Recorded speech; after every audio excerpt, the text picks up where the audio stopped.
कथा सुनने आप आए हैं तो आप पर भगवान की बड़ी कृपा है। कृपा एक तो होती है सामान्य कृपा, कृपा से मानव जन्म मिलता है, पर जब भगवान की विशेष कृपा होती है तो वृंदावन धाम में भगवान की कथा मिल जाती है। ये विशेष कृपा है।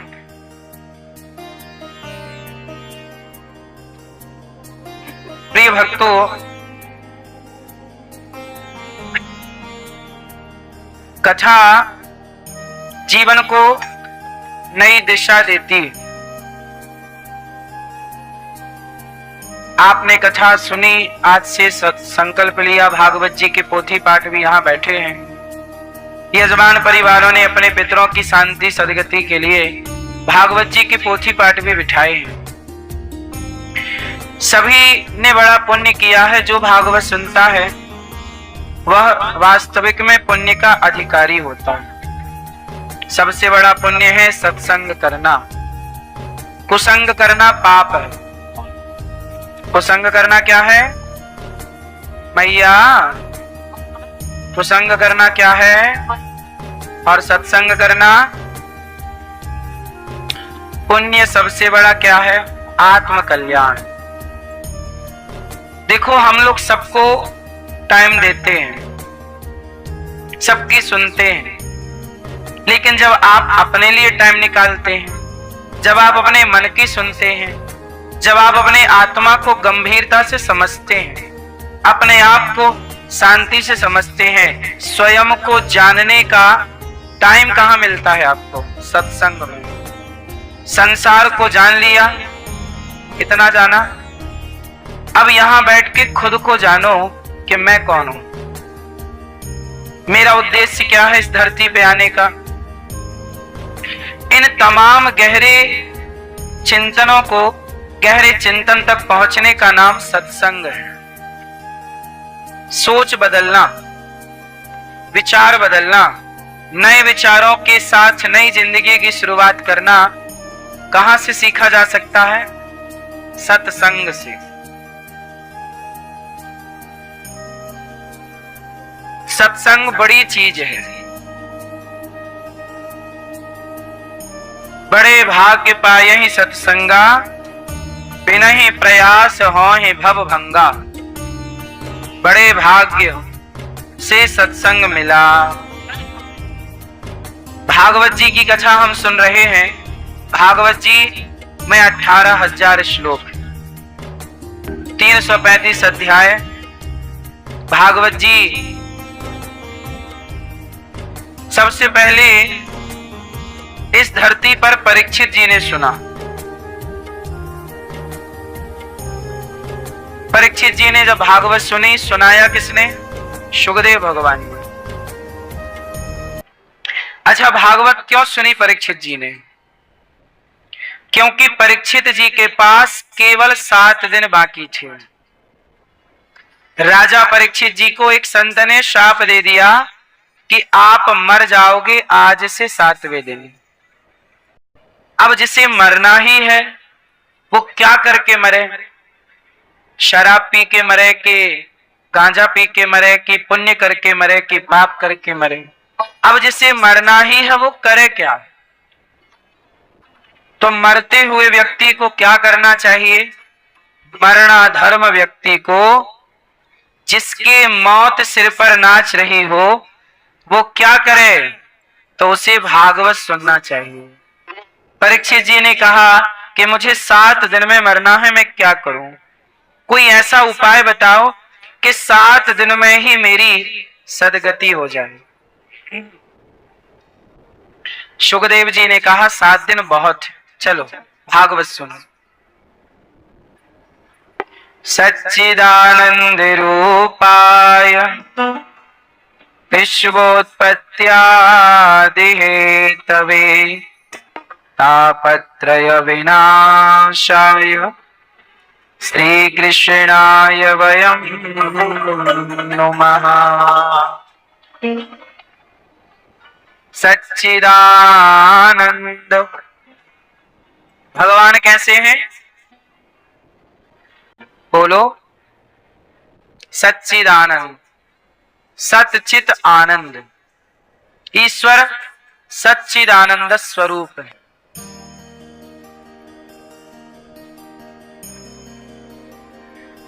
ये सच्चिदानंद क्या है?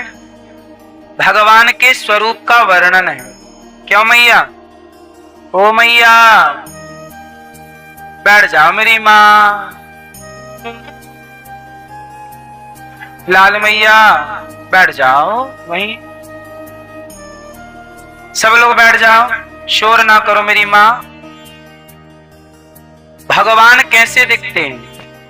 भगवान कैसे हैं? सच्चित आनंद। भगवान सच्चिदानंद स्वरूप है।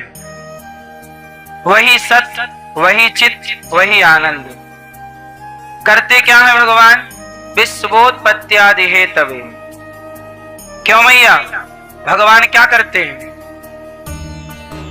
आपसे सवाल, भगवान क्या करते हैं आप बताओ। बताओ मेरी माँ, क्या करते हैं भगवान? नहीं पता मैया? ओ पीली मैया बताओ भगवान क्या करते हैं? हैं? करते क्या हैं? लो आप बताओ मैया भगवान क्या करते हैं? हैं?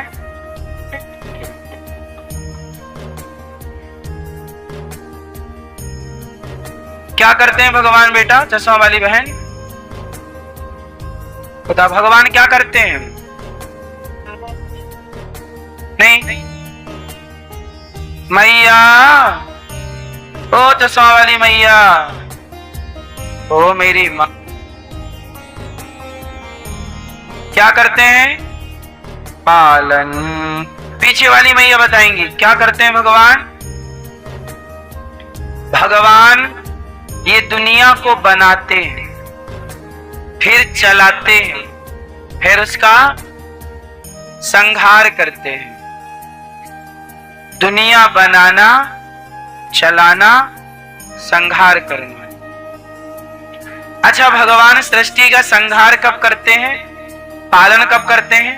और उत्पन्न कब करते हैं?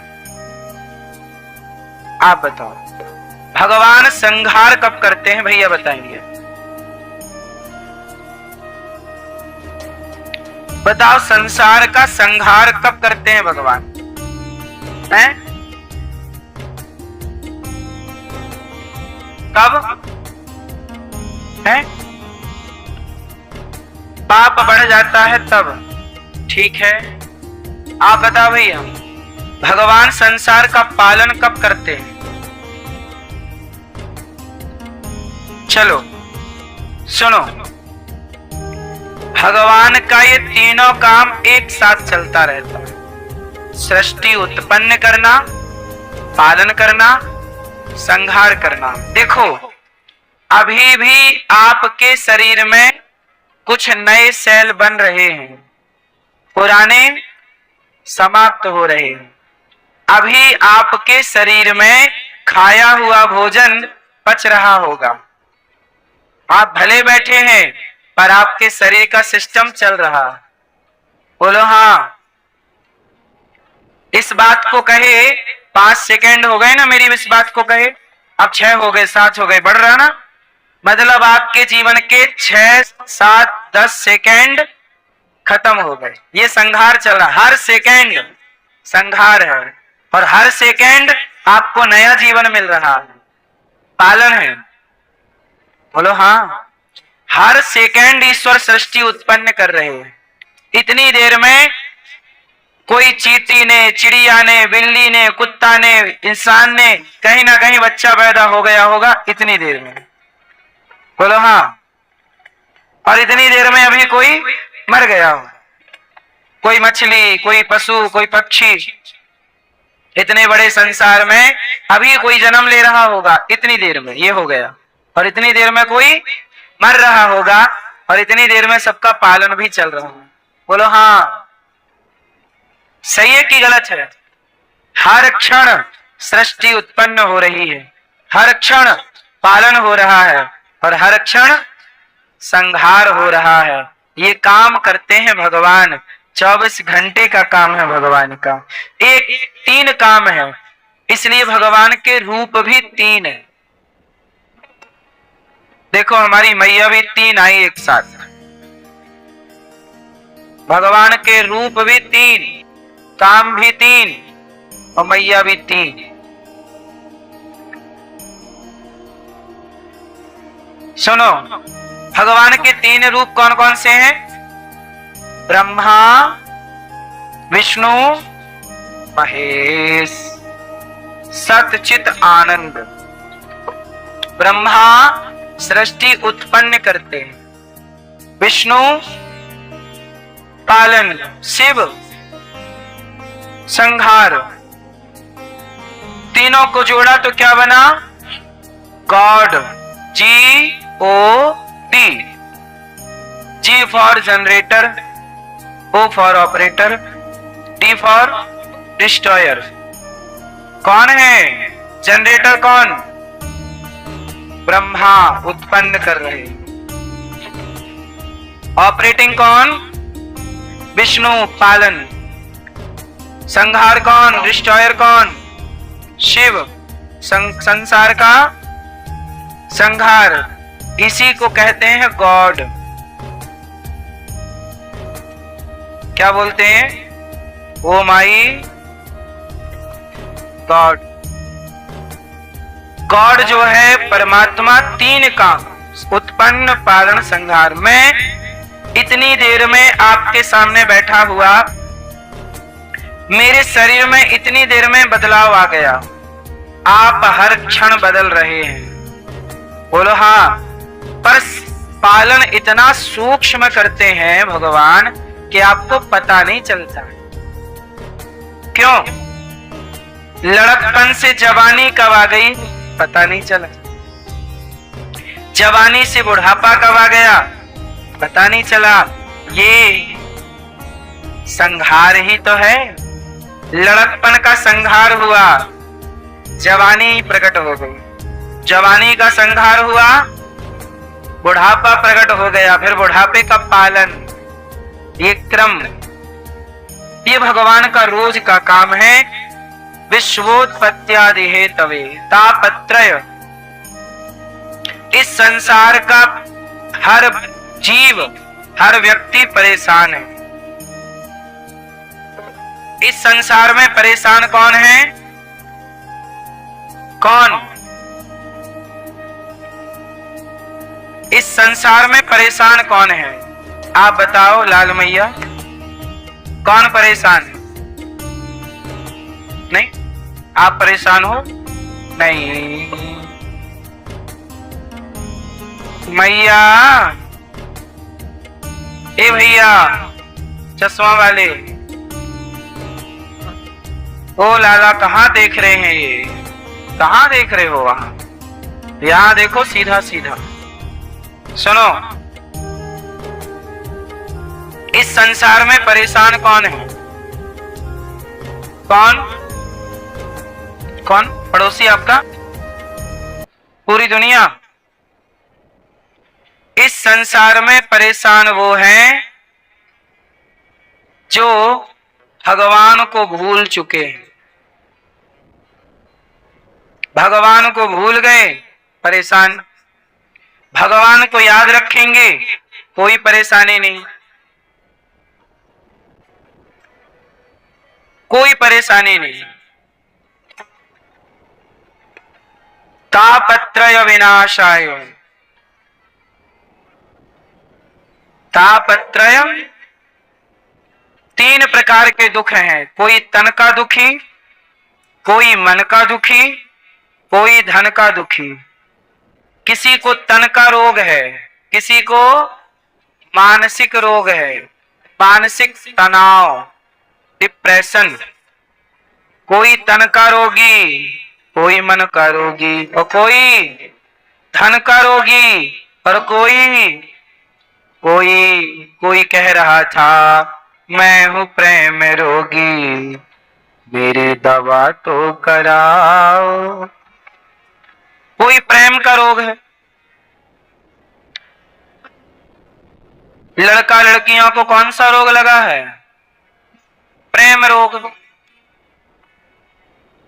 और लड़का लड़कियों के माँ बाप को लगा है मानसिक रोग।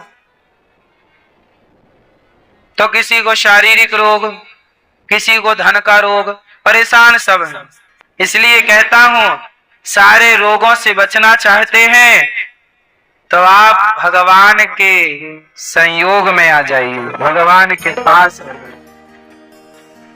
भगवान की शरण में रहो, कोई रोग नहीं। दैहिक दैविक भौतिक तापा, राम राज्य काहू नहीं व्यापा। संसार का कोई भी दुख परेशान नहीं कर सकता उसे जो भगवान की शरण में है। बताओ, हनुमान जी को कोई कष्ट है? बोलो, क्यों नहीं है? क्योंकि राम जी की शरण में है। अर्जुन को कोई कष्ट है? क्यों? क्योंकि कन्हैया की शरण में है। सबरी को कष्ट है? नहीं, क्योंकि राम की शरण में है। विभीषण को कष्ट है? राम की शरण में है तो लंका के राजा। जो भगवान की शरण में है उन्हें आनंद ही आनंद है, और बाकी संसार में सब परेशान है। तो सुखी होना है, हाँ मिलता है सच्चा सुख केवल भगवान तुम्हारे चरणों में। केवल भगवान के चरणों। आओ, यहां वहां से मन हटाओ और भगवान के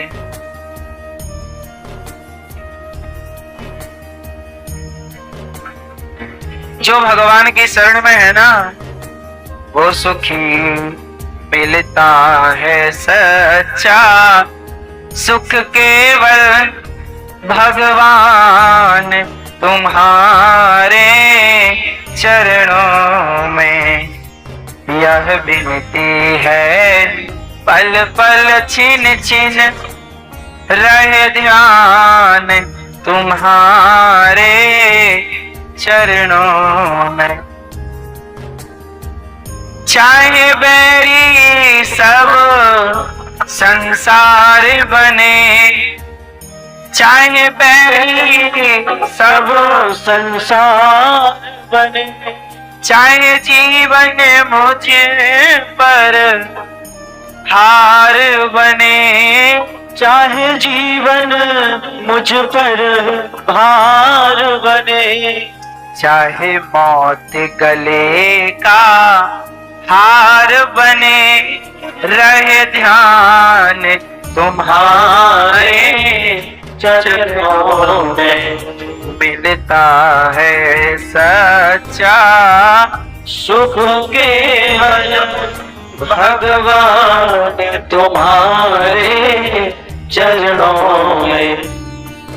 चाहे अग्नि में मुझे जलना पड़े, चाहे कांटों में मुझे चलना पड़े, चाहे छोड़ के देश निकलना पड़े, रहे ध्यान तुम्हारे चरणों में।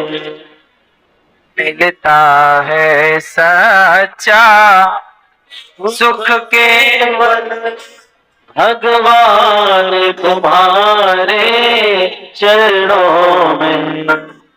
चाहे संकट ने मुझे घेरा हो, चाहे चारों ओर अंधेरा हो, पर मन नहीं डगमग मेरा हो, रहे ध्यान तुम्हारे चरणों में आपस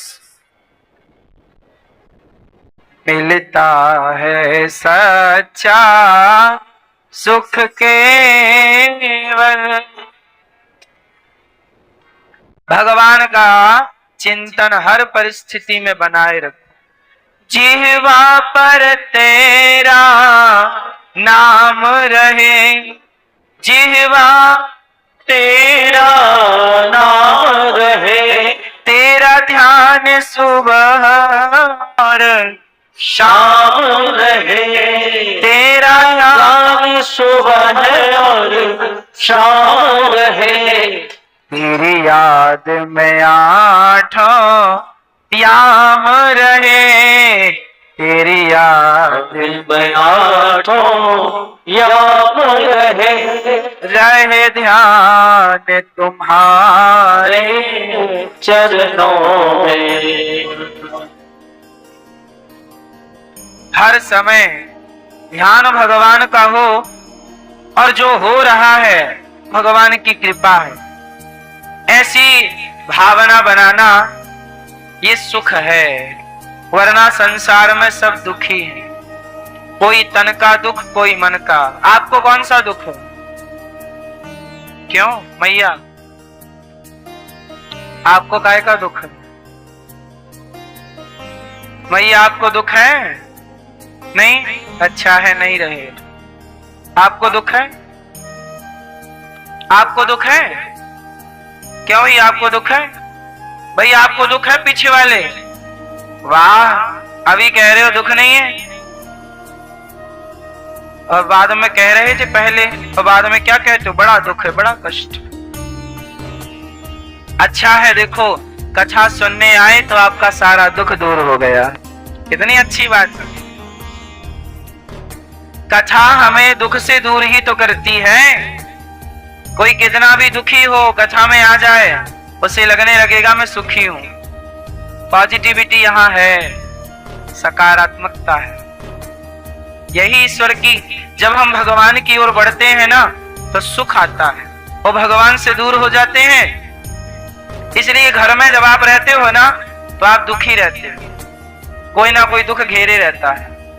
कम लोग हैं जो घर में सुखी रहते हैं, ये कहीं ये चिड़चिड़, कहीं ये कष्ट। लेकिन यहाँ आए ना, यहाँ कोई कष्ट नहीं है। आप यहाँ सारा कष्ट आपका एक उंगली से भगवान उठा के खड़े हो जाते हैं। आपके दुखों का पहाड़ उठाते हैं हमारे कन्हैया। नाम है गिरिवरधारी। क्या नाम है? वो क्या उठाते हैं? बोलो, क्या उठाते हैं कन्हैया? पहाड़।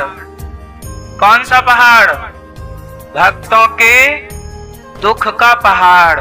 भगवान कहते हैं तुम मेरी शरण में आओ तो सही, तुम्हारे दुखों का पहाड़ मैं उठा लूंगा, बस तुम आ जाओ। मां में कम शरणम व्रज, आओ आओ। कौन बुला रहा है आपको? जगन्नाथ जी देखो हाथ पसारे हैं, आओ मेरी शरण में। भगवान जी कह रहे हैं आओ। आप हैं कि बड़ी देर लगा दी आने में है? इतनी ही देर लगा दी आपने। कन्हैया कहते हैं सुदामा तुमने बड़ी देर कर दी आने में। कोई इतनी देर लगाता है? मैं तो कब से तेरे लिए खड़ा था, तुम ही लेट आए। सारी जिंदगी कष्ट उठाते रहे, पहले आ जाते तो ये सुख पहले पा जाते। सुदामा लेट आए ना। अच्छा, भगवान ने देर से दिया कि सुदामा ने देर लगाई? कौन देर से पहुंचा? सुदामा देर से पहुंचे। भगवान की कृपा तो सुदामा के घर पहुंचने के पहले ही विश्वकर्मा ने सब चकाचक कर दिया। बोलो हाँ, आपने देर लगाई है, इसलिए देर ना करो, देर ना हो जाए कहीं देर। जल्दी से भगवान की शरण में आओ, देर ना हो जाए कहीं। शरण में आने में इतनी देर ना लगाया करो। हे प्रभु हम आपके हैं, लो शरण में आ गए, बस। जैसे हमारे भैया जी शरण में आ गए, कथा सुनने के लिए देखो गुजरात से आ गए, योगेंद्र जी, मैया सुमन जी, यही तो शरणागति है। प्रभु देखो हम आ गए, अब आपकी शरण में बैठ गए, चरणों में बैठ गए, अब आगे आप जानो, आपका शरणागति जरूरी है साहब। सुदामा गए नहीं तो कुछ हुआ नहीं, गए।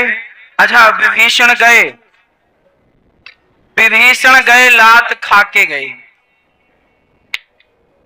मैया इतनी पंचायत कर रही हो मेरी माँ। विभीषण क्या खा के गए? हाँ? लात। आप लोग भी हमारी बात से आ जाना शरण में, और बात से नहीं आए तो लात मिलेगी। फिर लात खा के आओगे क्या? जब अपनों की लातें पड़ती हैं तब लोग भगवान की ओर भागे, अरे भगवान ही हमारे, अब कोई नहीं। विभीषण को लात मार दी, और जब लात पड़ी तो कहां गए? राम की। और जब शरण में गए तो सारा दुख दूर हो गया कि नहीं विभीषण जी का? बोलो हाँ। लात खाने वाले विभीषण को भगवान राम ने लंका का राजा बना दिया। विभीषण के जाने में देर थी, प्रभु के राजा बनाने में देर नहीं थी। रावण विभीषण जब आए ना, उसी दिन राम ने विभीषण को लंका का जो संपत्ति शिवराव नहीं दीन दिए दसमात, सोई संपत्ति विभीषण नहीं सकुच दीन ही रघुनाथ। राम जी ने समुद्र का जल लिया और विभीषण का राज्य तिलक कर दिया। जाओ विभीषण तुम राजा। अभी रावण मरा नहीं है और विभीषण को राम जी ने हाँ कह लंकेश। राम जी ने विभीषण को क्या बोला? लंकेश।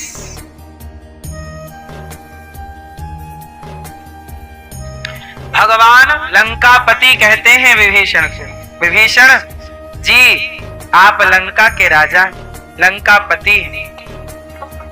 देखो कुछ लोग होते हैं जल्दी चले जाते हैं शरण में, कुछ लोग लात वात खाने का इंतजार करते रहते कि पहले बेटा बेटी पोता पोती सब लते आए फिर जाएं।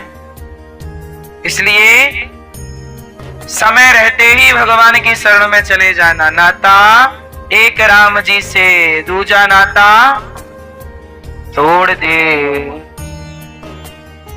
ऐसे भगवान जो शरण में आए हुए का सारा दुख दूर कर दे, ऐसे भगवान को हम राधा सहित श्री कृष्ण को बारंबार नमस्कार करते हैं, नमन करते हैं।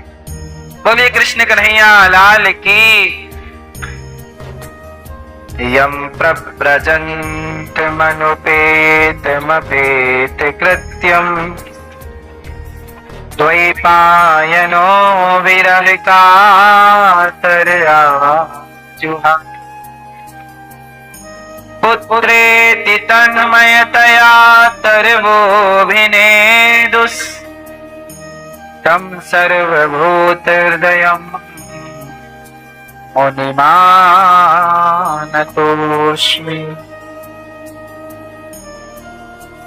श्री सुखदेव भगवान सुखदेव जी प्रकट हुए और जन्म लेते ही चल पड़े। पिताजी बोले बेटा ब्याह कर लो, बड़े हो जाओ, शादी ब्याह कर लो, संसार बसाओ, फिर जाओ भगवान की शरण में। सुखदेव जी बोले ना, भगवान की शरण में जल्दी जाना चाहिए। संसार में एक बार आदमी फंस गया तो फंसता चला जाता। क्यों मैया आप लोग फंसे हैं कि नहीं? किस में फंस गए? कहां फंसे हो? मैया आप उलझे हैं कि सुलझे हैं? मैया क्या बोलती तू? आप उलझे हैं कि सुलझे हैं? जोर से क्या है मैया? लाल मैया आप उलझी हो कि सुलझी हो? उलझे हैं? उलझे हैं, सुलझे हैं। हाँ, झूठ बोलना पाप है, नदी किनारे सांप है। आप उलझे हैं कि सुलझे हैं? उलझे हैं। संसार में रहने वाला उलझा ही है, लेकिन उलझा हुआ सुलझ भी सकता है। कहां? भगवान की शरण में आ जाएगा तो जैसे बच्चों के बाल उलझ जाते हैं, तो माँ के पास आ जाए तो माँ पूरे बाल बेटी और बेटों के सुलझा देती है, बढ़िया कंघी करके चोटी कर देती है बेटी की। बेटी के बाल उलझ गए, उसे तो सुलझाना आता नहीं है, छोटी बच्ची है, कौन सुलझाता है? बाल उलझ गए, कौन सुलझाएगा? माँ। जिंदगी उलझ गई, कौन सुलझाएगा? भगवान। बस भगवान की शरण में जाने की देर है। बच्चा आएगा ही नहीं माँ के पास तो माँ कैसे सुलझाएगी? भाई सुलझाने के लिए आओ तो, ऐसे भगवान की शरण में जाओ तो उलझे तो हो, सुलझ जाओगे। इसलिए आप चाहो कि मैं सुलझ जाऊं, मैं नहीं सुलझ सकता, भगवान सुलझा सकते हैं। अच्छा एक बात बताओ, आपकी जिंदगी में माना कि उतार चढ़ाव चल रहा है, परेशानी चल रही है, कष्ट चल रहा है, कोई तकलीफ है, एक बात बताओ, क्या करें कि सब ठीक हो जाए? कष्ट है, बड़ा परेशान है, तनाव है, क्या करें कि सब ठीक हो जाए? पानी गंदा है, गंदे पानी को साफ करना है, क्या करें बताओ? उत्तर दो। गंदे पानी को साफ करना है, बताओ कैसे करेंगे? फिल्टर नहीं कर सकते आप, ना साफ पानी डाल सकते, अब बताओ कैसे साफ करोगे? हैं? फिटकरी भी नहीं डाल सकते आप, वो गंदे पानी को साफ करना है, बताओ क्या करें? फिटकरी नहीं डाल सकते, फिल्टर नहीं कर सकते, छान नहीं सकते, कुछ भी नहीं कर सकते, साफ करना है, बताओ क्या करेंगे? आप बताओ। गंदे पानी को साफ करना है, कुछ नहीं कर सकते आप, फिल्टर नहीं कर सकते, कुछ भी फिटकरी इत्यादि नहीं डाल सकते, क्या कर सकते? कैसे साफ होगा आप बताओ? होगा कि नहीं? भैया बताएंगे सोफे वाले, कैसे होगा? हैं? बॉयल भी नहीं कर सकते, अब करो साफ। साफ पानी नहीं डाल सकते आप, डुबा भी नहीं सकते आप, अब करो साफ, कैसे होगा? कितना आसान है, हैं? हाँ, ये है सैनिक। गंदे पानी को छोड़ दो, शांत छोड़ दो, बोलो हाँ। बाल्टी में भर के छोड़ दो, 1 घंटा 2 घंटा 4 घंटे बाद देखोगे गंदा पानी नीचे बैठ चुका होगा, साफ साफ पानी ऊपर रह जाएगा। जीवन में जब आप परेशान हो जाएं, चारों ओर परेशानियां हो, तो बस शांत ध्यान से, शांत चित्त से शांत होके बैठ जाइए, भगवान का ध्यान करिए, सब अपने आप ठीक हो जाएगा। जैसे गंदा पानी अपने आप साफ हो जाएगा। नहीं हो जाता? गंदा पानी अपने आप साफ हो जाता है कि नहीं? नदी का पानी गंदा है माना कि, आप उसे भर के बाल्टी में रख दो, 1-2 घंटे बाद देखना साफ हो जाएगा। हाँ या ना? शांत रख देने से पानी भी साफ हो जाता है। इसलिए थोड़ा शांत चित्त से ध्यान लगाया करो, तब जाके तुम्हारा मन साफ होगा। आप लोग ना ध्यान नहीं करते, थोड़ा शांत नहीं रहते, इसलिए आप लोग गंदे के गंदे रह जाते, मन गंदा का गंदा रह जाता, गंदे गंदे विचार, गंदे गंदे थॉट आते हैं। क्यों? क्योंकि आपने शांत नहीं छोड़ा ना अपने आप। शांत, इसलिए शांत बेटा, शांत, कुछ नहीं, कुछ मत सोचो, कुछ मत करो, ना कुछ करो ना कुछ सोचो, कुछ समय के लिए शांत हो जाओ। अपने आप सारी लड़ाई झगड़ा, सारे रिश्ते सब साफ हो जाएंगे, क्लीन हो जाए, सब ठीक हो जाएगा। घाव हो गया है, घाव में दवाई लगाई जाती है। बताओ, घाव दवाई लगाने से सही होता है कि नहीं? जोर से, जोर से। हाँ, अच्छा, दवाई कोई ना लगाए तो सब सही होगा कि नहीं? बोलो बोलो बोलो। होगा। घाव हो गया है, वो अपने समय के साथ सही हो जाएगा। चाहे आप दवाई लगाओ या दवाई मत लगाओ। दवाई लगाने में शायद जल्दी ठीक हो सकता है, ना लगाने में 10 दिन की देर हो सकती है, इतना ही अंतर आएगा, और बहुत ज्यादा पहाड़ टूटने वाला नहीं है। बोलो हाँ, सही है कि गलत? ऐसे ही है। घाव हो गया है, छोड़ दो, प्रकृति के हवाले कर दो, अपने आप ठीक होगा। जीवन में परेशानी है, जैसे परेशानी अपने से आ गई अचानक, तुम भगवान के सहारे रहो, वो अपने से आई है तो अपने से चली भी जाएगी। आपको केवल शांत रहना, रिप्लाई नहीं करना। क्या नहीं करना? आप लोगों को कोई कुछ बोलता है, आप भी लड़ने लग जाते हो, जवाब देने लग जाते हो। जवाब देना गलत है, शांत हो जाना। हम कुछ नहीं कहेंगे। जब आप कुछ नहीं कहते तो भगवान आपके पक्ष में सब कह देते हैं, और जब आप कह देते हो तो भगवान शांत हो जाते हैं। तुम कह लो,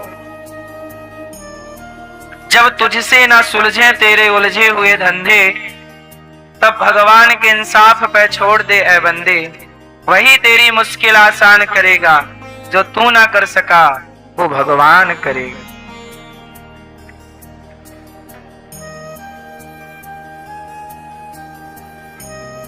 हाँ,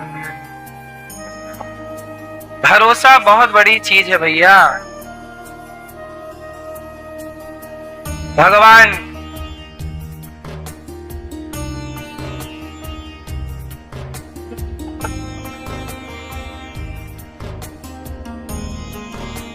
सुखदेव जी प्रकट हुए, जन्म लेते ही चले गए। ऐसे सुखदेव जी को हम बारंबार प्रणाम करते हैं। भागवत जी में 88,000 ऋषि बैठे हैं सत्संग करने नैमिषारण्य। सूत जी आए, सूत जी का सब संतों ने स्वागत किया। आओ आओ महाराजा। सूत जी ने कहा, ये बताओ, शौनकादि ऋषि बोले कि हमें भाग कथा सुनाइए। कौन सी? भक्ति ज्ञान वैराग तो विवेको वर्धते महान। ऐसी कथा जिससे भक्ति ज्ञान वैराग्य बढ़ जाए। कथा क्यों सुननी चाहिए? कथा सुनने से भक्ति बढ़ती है, ज्ञान बढ़ता है, वैराग्य बढ़ता है। कथा सुन लो। शौनकादि ऋषियों ने कहा, सूत जी आप कथा सुनाइए। सूत जी कहते हैं, सुनाता हूं। जो कथा देवताओं को भी दुर्लभ है, वो कथा हम आपको सुनाएंगे।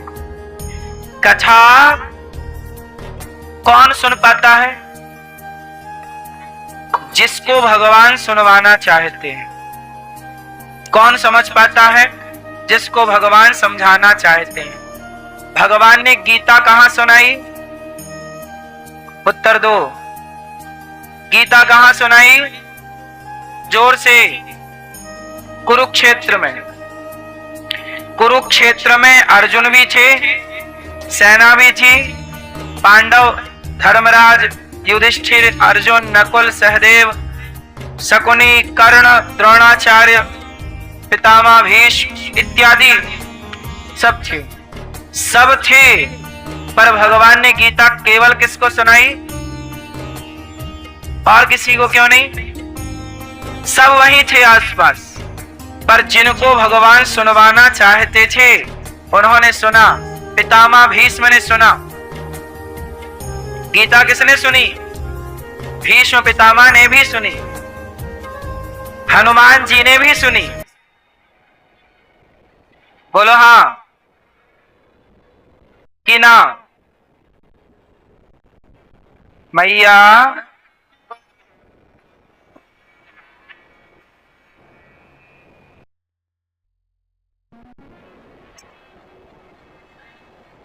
कथा सबने सुनी, गीता वहां कौन कौन ने सुना? जिन जिनको भगवान ने सुनवाना चाहा। पितामह को सुनवाना चाहे तो पितामह ने सुन लिया, हनुमान जी को सुनवाना चाहे तो हनुमान जी ने सुन लिया, ना चाहा अर्जुन ने सुन लिया, और दुर्योधन को सुनवाना नहीं चाहा तो खड़ा रहा, उसे कुछ पल्ले नहीं पड़ा। शकुनी को नहीं सुनवाना चाहा, खड़ा रहा, नहीं समझ में आई। तो भागवत की कथा भगवान जिन्हें सुनवाना चाहेंगे, जिन्हें अपने शरण में लेना चाहेंगे, उनके हृदय में भक्ति प्रकट कर देंगे, और जिन्हें अपना नहीं बनाना उनके हृदय में भक्ति नहीं प्रकट होगी। इसलिए कोई भक्ति करता है, अब देखो ना, किसी किसी घर में एक बहुत भक्ति कर रहा है और बाकी सब लोग मांस खा रहे हैं उसी घर में। ऐसे भी लोग हैं कि उस घर में कोई बच्चा, कोई लड़का, कोई लड़की, कोई स्त्री, कोई पुरुष बहुत भक्ति कर रहे हैं, और उसी घर में कुछ लोग मांस खा रहे हैं, बकरा खा रहे हैं, मछली, और दूसरा बच्चा बहुत भक्ति कर रहा है। तो कई बार होता है कि किसी को भगवान कृपा करके अपनी भक्ति दे देते हैं। जरूरी नहीं है कि सबको मिल जाए, ये वो धन है। पायो जी मैंने राम रतन धन, ये वो धन है जो सबको नहीं मिलता। इसलिए भागवत कथा सबके समझ के परे है। भक्ति सब नहीं समझ पाते, संतों के त्याग तपस्या को सब नहीं समझ पाते। इसलिए कुछ लोग संतों को गालियां देने लग जाते हैं, क्योंकि वो समझते नहीं है ना। देखो ऐसा है, अब और की क्या कहे, मैं आपको एक छोटी सी बात बताऊं। कुछ लोगों को आपने सुना होगा कहते हुए कि राम जी ने बहुत गलत किया, सीता जी को वनवास दे दिया। सुना कि नहीं? बोलो हाँ कि ना? सुना होगा। अच्छा, मैं कभी नहीं कहता कि राम ने गलत किया। जो शास्त्र समझते हैं, जो भक्ति समझते हैं, वो कभी राम को गलत नहीं ठहराते, क्योंकि वो राम की पूरी बात समझते हैं, जानते हैं। लेकिन जो पूरी बात नहीं जानते, या राम ने जिन्हें अपना कुछ जनाया ही नहीं, वो राम को गलत कहते हैं। अच्छा ये बताओ, राम ने सीता मां को वनवास भेज दिया, लोग कहते हैं। अच्छा, ये वनवास की घटना किस युग में घटी थी? कौन सा युग था वो? राम जी ने वनवास कब भेजा? धोबी ने कब बोला? कौन सा युग था वो कि जब धोबी के कहने से वनवास हुआ? कौन सा युग था? जोर से जोर से जोर से, त्रेता। और ये कौन सा चल रहा है? कलयुग की आंखों से त्रेता के राम को कैसे समझ पाओगे? सिंपल है। कलयुग की आंखों से त्रेता के राम को कैसे समझोगे? वो युग अलग था, तब की विचारधाराएं अलग थी, तब की परिस्थिति अलग थी। वो सिचुएशन क्या थी, परिस्थिति क्या थी? क्या आपने उस परिस्थिति पर विचार किया? नहीं किया, सीधा आपने आरोप लगा दिया। इसलिए कहता हूं कि जो आपको समझ में आ गया, समझ लो भगवान ने चाहा कि आप समझ लो, और यदि समझ में नहीं आया तो समझ लो अभी ईश्वर आपको ये विषय समझाना, अभी आप इसके योग्य नहीं। योग्यता नहीं। कुछ ज्ञान ऐसा है जिस ज्ञान की आपके अंदर काबिलियत नहीं, योग्यता। अच्छा बताओ, ज्ञान के सब लोग अधिकारी हैं या नहीं? उत्तर, मैया ज्ञान के अधिकारी सब हैं कि नहीं? आप बताओ, सब हैं? आप बताओ पीले भैया, सब हैं? चश्मा वाली मैया बैठे, अरे खड़े ना हो मेरी माँ।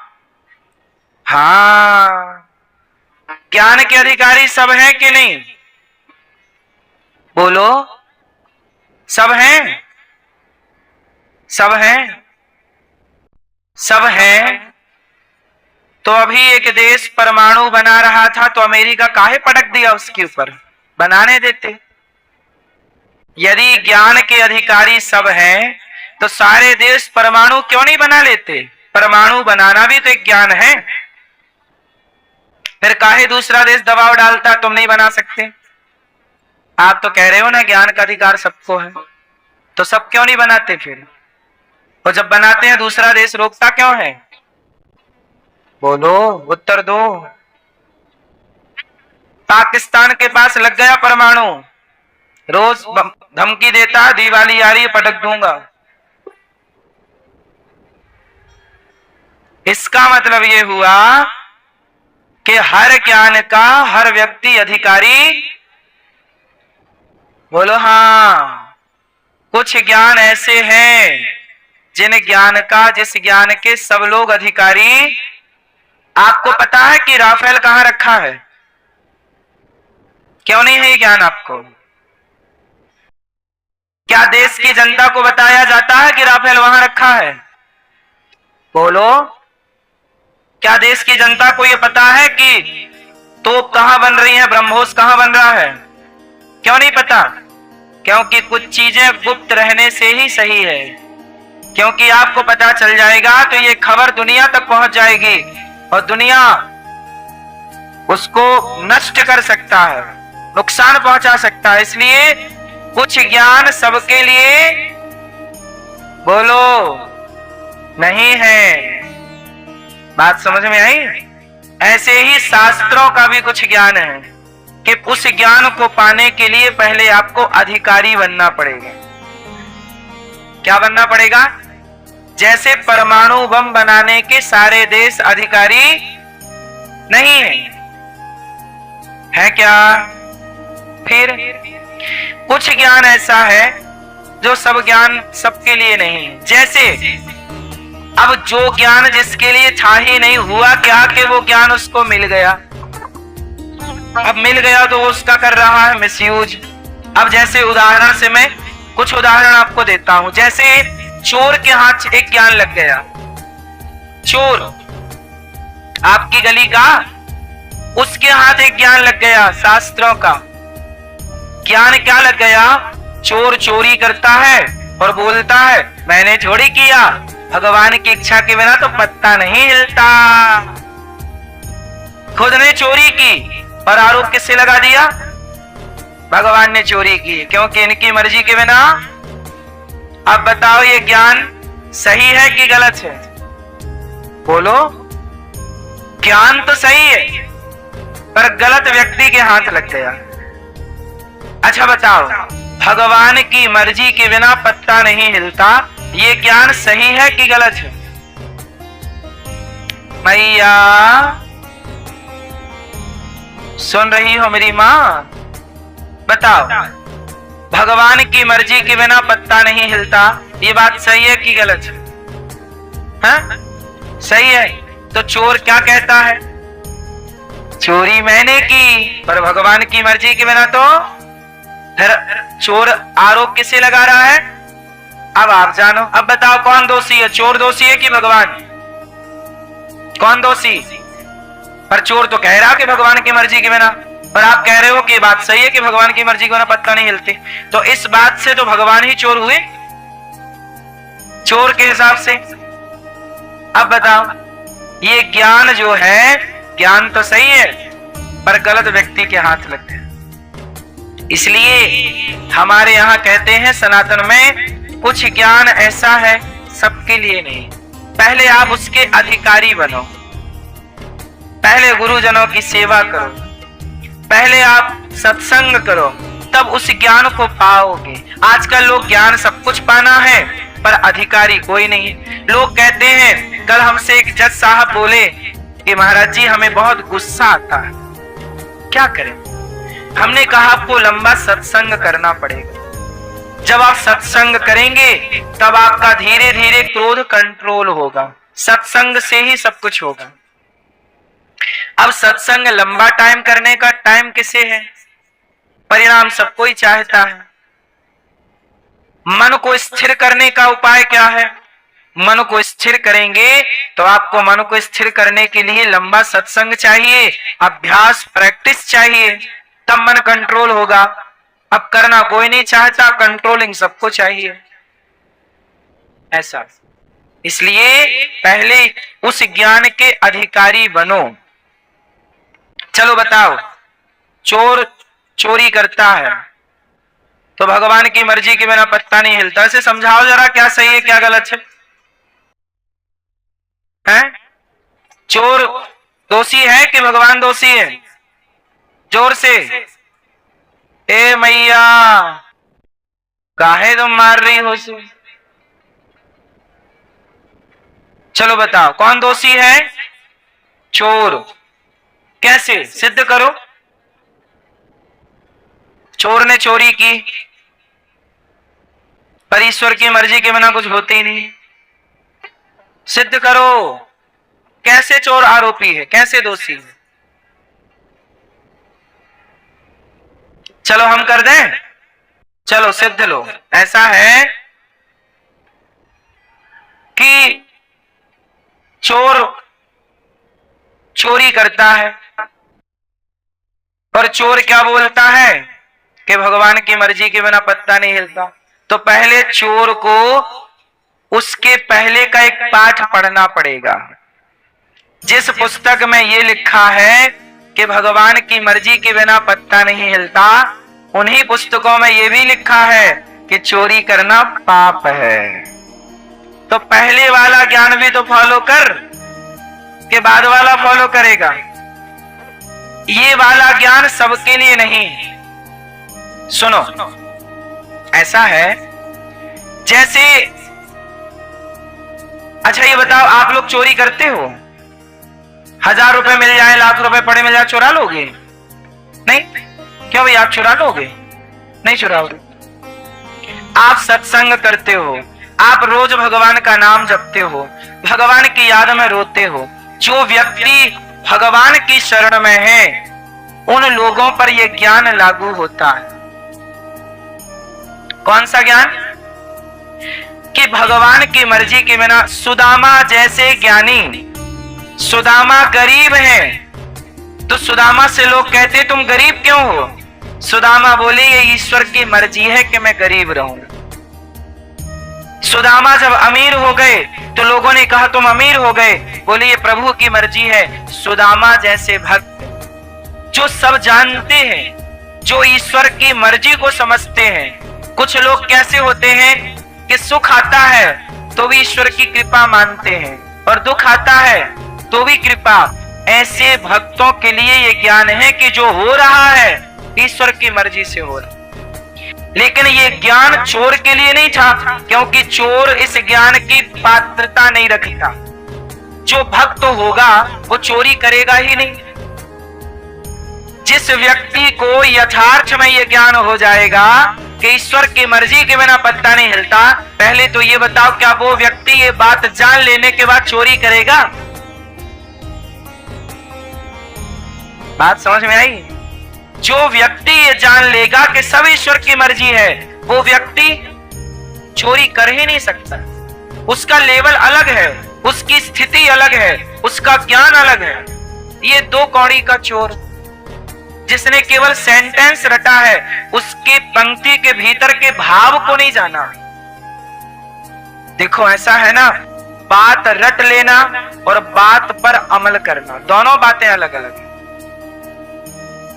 समझ में आ रही है? झूठ बोलना पाप है, ये लाइन सबको रटी है। परंतु एक होता है रट लेना, झूठ बोलना पाप है, झूठ बोलना पाप है, नदी किनारे सांप, रट लिया। एक व्यक्ति वो होता है जो पंक्ति रटा नहीं पर सच पे चलने लगे, वो सच पे चलता है, मर जाएगा पर झूठ नहीं बोलेगा। तो एक है जो रट्टू तोता है और एक है जो उस लाइन पर चल रहा है। कौन श्रेष्ठ है, रटने वाला कि चलने वाला? रटने वाले लाखों होंगे, चलने वाला एक हो। ऐसे ही है, भगवान की मर्जी के बिना पत्ता नहीं हिलता। इस लाइन को रटने वाले लाखों हैं, पर इस पंक्ति पर, इस लाइन पर जीने वाले बहुत कम हैं। और जो जिएगा वो इस पंक्ति का सुख पाएगा, इस ज्ञान का आनंद पाएगा। और केवल रट लो तो क्या पाओगे, ये तुम्हारी समझ के परे विषय है, चोर को नहीं समझाया जा सकता। कुछ चीजें सबकी समझ में नहीं आती। बताओ, क्या रावण की समझ में राम आए? वो तो ज्ञानी था, क्यों नहीं आए? क्या कंस की समझ में कृष्ण आए? क्या दुर्योधन की समझ में कृष्ण आए? नहीं आए। सबकी समझ में सब चीजें नहीं आती साहब। हमारी समझ में राजनीति नहीं आएगी और राजनीति वालों को हमारी बात समझ में नहीं आएगी, क्योंकि दोनों का सब्जेक्ट अलग अलग है। हाँ, कोई समझना चाहे और पात्र बने तो समझा भी जा सकता। हम ये नहीं कहते कि नथिंग इज इम्पॉसिबल।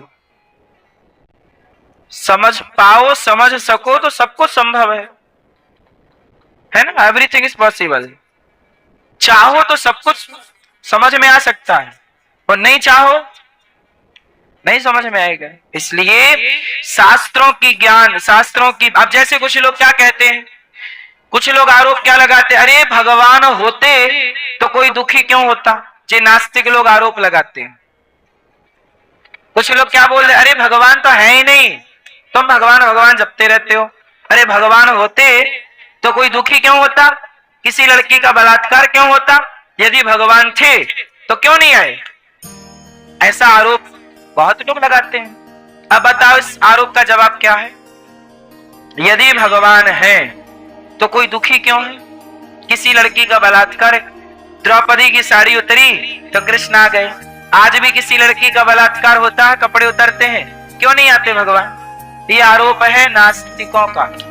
जो नास्तिक है, ईश्वर को नहीं मानने वाले को नास्तिक कहते हैं। जो नास्तिक लोग हैं, विधर्मी लोग हैं, वो ये सवाल उठाते रहते हैं। चलो बताओ इसका उत्तर क्या है?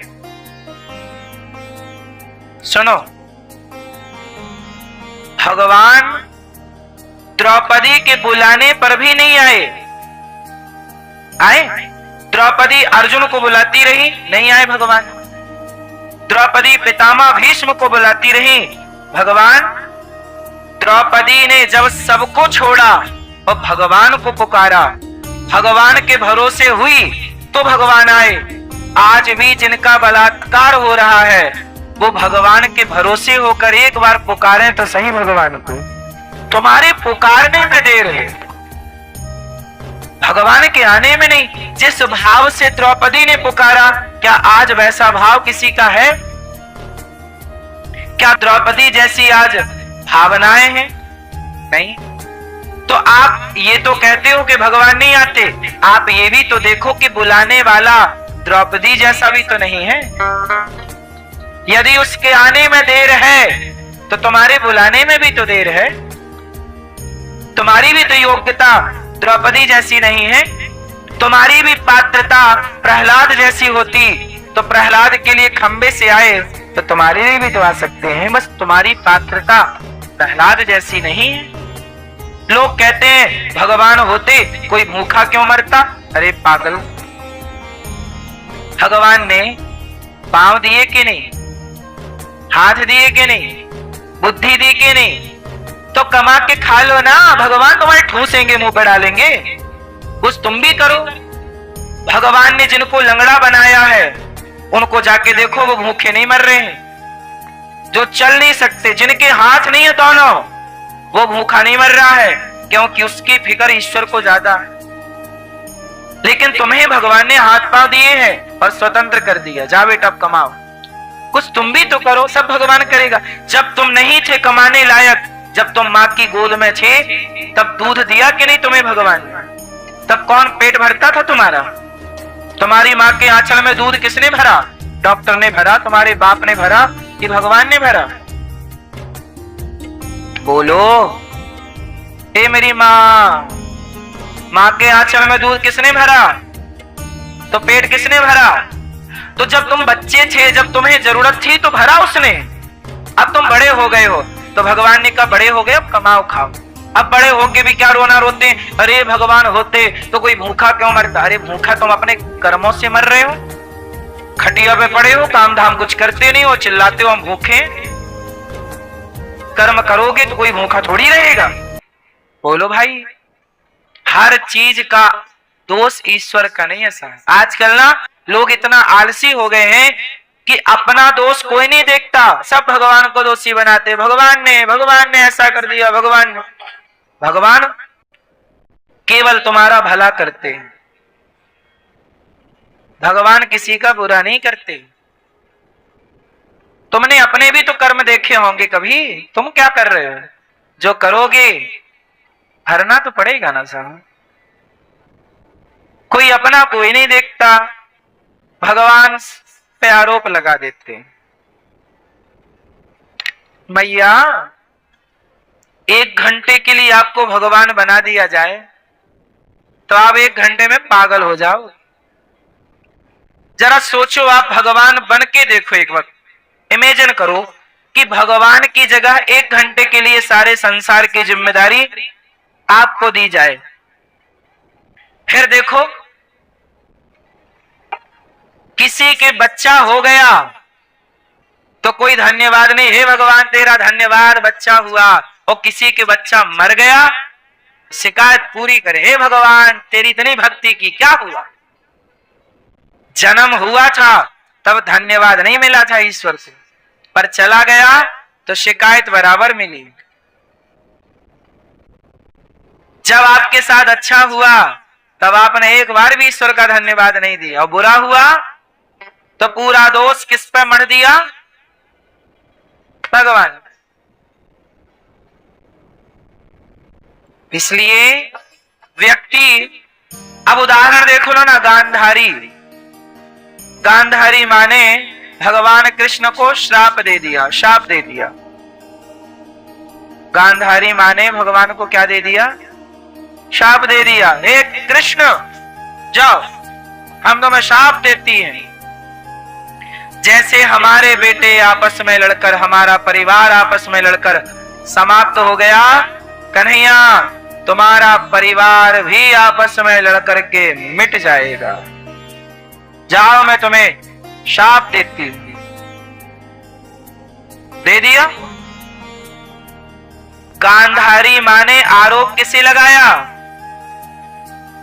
गांधारी के 100 बेटे मारे गए, 100 बेटों की हत्या का आरोप किस पे लगाया? गांधारी ने। बोलो, भगवान कृष्ण पर। अब आप लोग मुझे बताओ कि क्या कौरवों की हत्या, क्या महाभारत के जिम्मेदार कृष्ण थे? उत्तर दो, कौन जिम्मेदार था? मैया, जिम्मेदार कौन? ये मैया तो सो गई मेरी माँ। मैया राम राम। अच्छा मेरी माँ जागो, मेरी माँ जागो।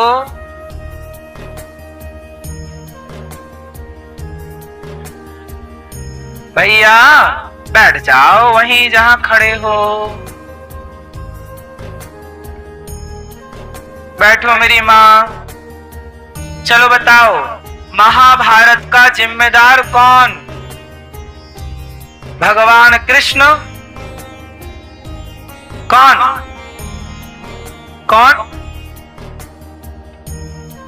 गांधारी ने किसे आरोपी बनाया?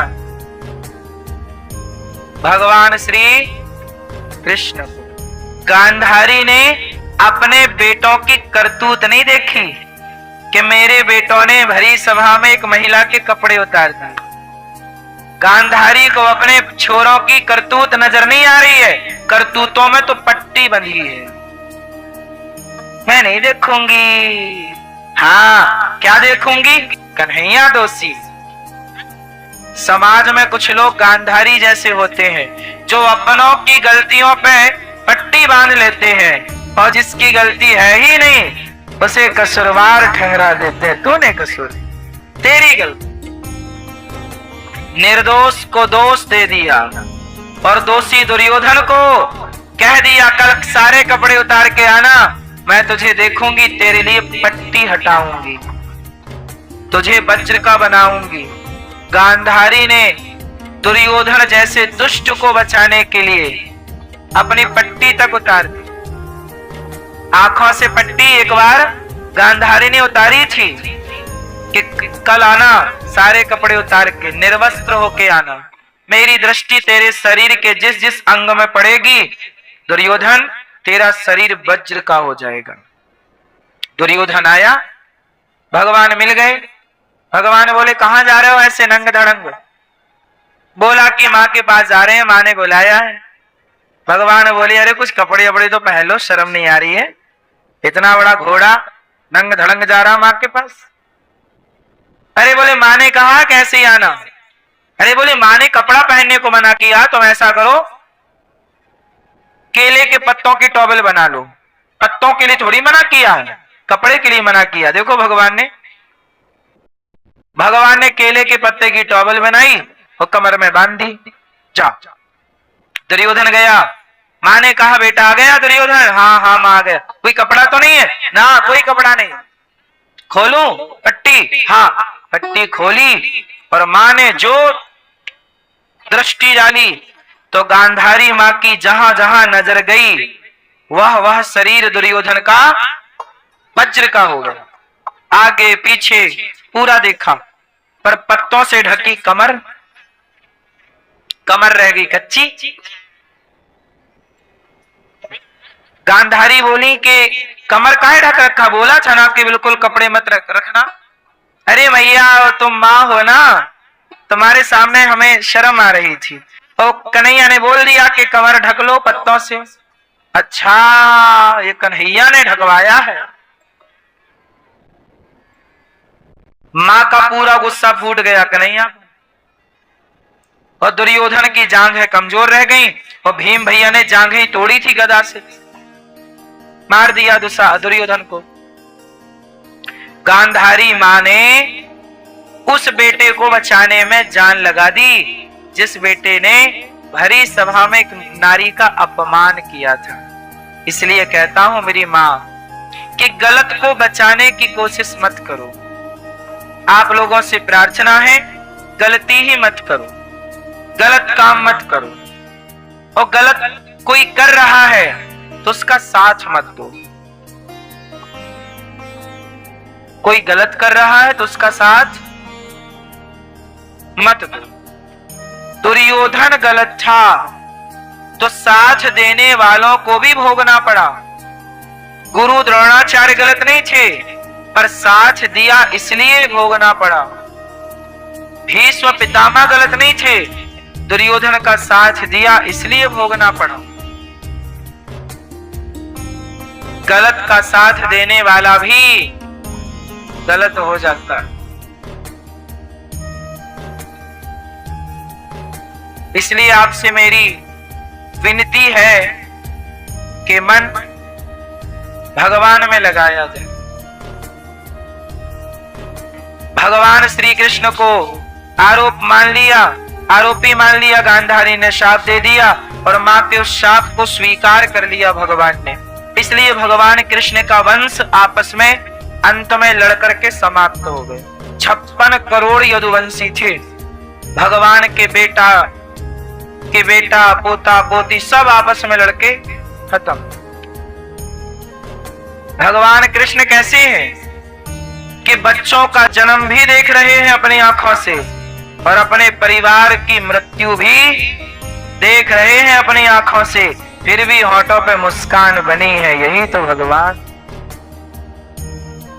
ना जन्म से प्रभावित हुए और ना मृत्यु से प्रभावित हुए, हम लोग प्रभावित हो जाते हैं। इसलिए आपसे मेरी प्रार्थना, प्रभावित मत हुआ करिए।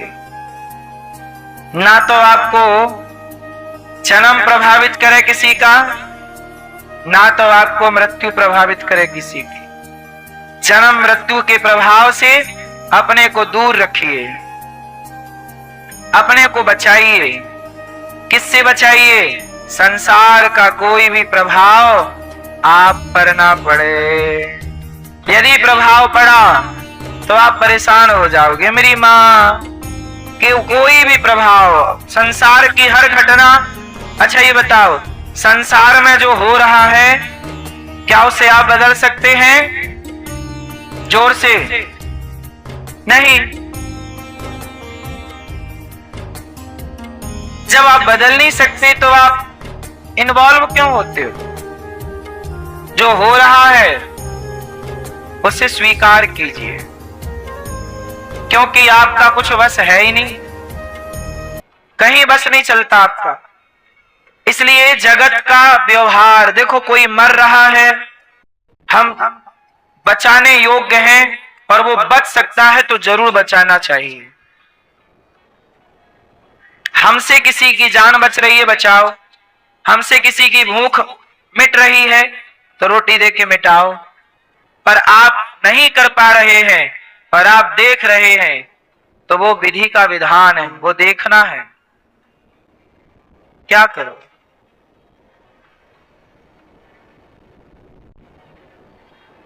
इसलिए कहता हूं कि सबसे उत्तम पक्ष है कि आत्मसमर्पण कर दिया जाए भगवान के चरणों में, है ना? यदि नहीं करोगे तो भजन के बिना अधूरा रह जाएगा। हाँ, आजकल परसों की कहता रह गया। अब भजन करूंगा, अब शरण में जाऊंगा, अब जाऊंगा, अब कथा सुनूंगा, ये करते करते बुढ़ापा आ गया और मौत आ गई। पूरा करो। भजन के बिना जीवन कैसा है? अधूरा। फिर दोष लगाते फिरोगे, इसका दोष, इसका दोष, गांधारी की तरह। अपना दोष कोई नहीं देखता। कल को नरक मिलेगा तो कहोगे इसका दोष, कर्म कियो न अच्छे तो नरक काहे को मिलेगा। एक बार क्या हुआ, देवराज इंद्र को कथा जब नहीं सुनी तो एक सत्यलोक में तराजू बांधी, भागवत जी को तौला, भागवत जी का पलड़ा भारी, इंद्र के अभिमान को मिटाया। ये भागवत इंद्र ने भी नहीं सुनी, क्योंकि भागवत सुनने के अधिकारी सब नहीं। देवराज इंद्र को नहीं सुनाया गया क्योंकि हमने बताया ना कि कुछ ज्ञान सबके लिए नहीं है। सोचो, भागवत देवराज इंद्र को नहीं सुनाई कि आप इसके अधिकारी नहीं।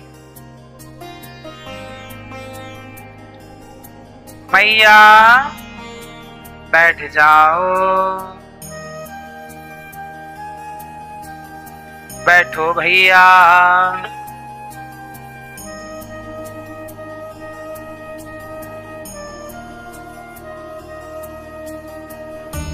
जब एक बार नारद जी सारे तीर्थों का भ्रमण करने आए, भक्ति महारानी उदास बैठी, तब भक्ति महारानी को उनको कष्ट में देखकर नारद जी ने कहा, कथम रोदसी विपत्ते। ए देवी, कौन हो तुम? अहम भक्ति ऋतिख्याता हिमऊ में तनयऊ मतौ भो भो साधु क्षणम तिष्ठ। हे नारद जी रुक जाइए, अहम भक्ति ऋतिख्याता हिमऊ में तनयऊ मतौ। ज्ञान वैराग्य नामानौ काल योगेन जर्जरौ। उत्पन्ना द्रवणे साहम वृद्धिम कर्णाटके गता। क्वचित क्वचिन महाराष्ट्र गुर्जरे जीर्णताम गता। रुक जाइए, रुक जाइए। नारद जी ने कहा, देवी तुम कौन हो? मैं भक्ति हूं। क्या परेशानी है? महाराज मैं बड़ी दुखी, मेरा बेटा ज्ञान वैराग्य परेशान है। तब नारद जी को सनकादियों ने भागवत सुनाई, और जब भागवत सुनी तो भागवत सुनने से भक्ति ज्ञान वैराग्य का दुख दूर हुआ।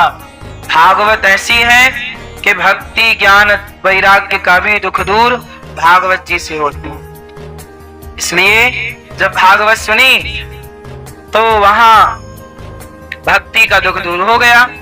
सदा सेव्या श्रीमद् भागवती कथा यस्या श्रवण मात्रेण हरिश्चित्तम समाश्रय। हरिश्चित्तम, हरि उस समय चित्त में समा जाते हैं।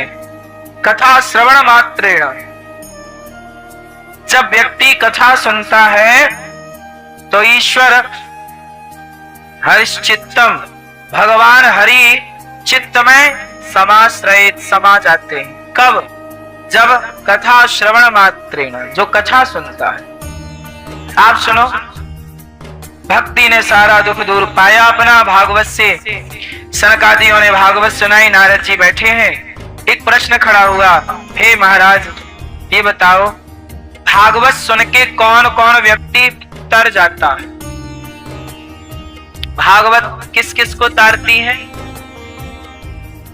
ये मानवः पापकृतस्तु सर्वदा सदा दुराचाररता विमार्गगाः क्रोधाग्निदग्धा कुटिलाश्चिकामिनः सप्ताह यज्ञेन कलौ पुनन्ति ते। कितना भी बड़ा पापी हो, भागवत सबको तारती है। किस किस को तारती है भागवत जी? पापी से पापी को, कितना भी बड़ा पापी हो, भागवत जी उस पापी को तार देती हैं। सबको तारा भागवत जी।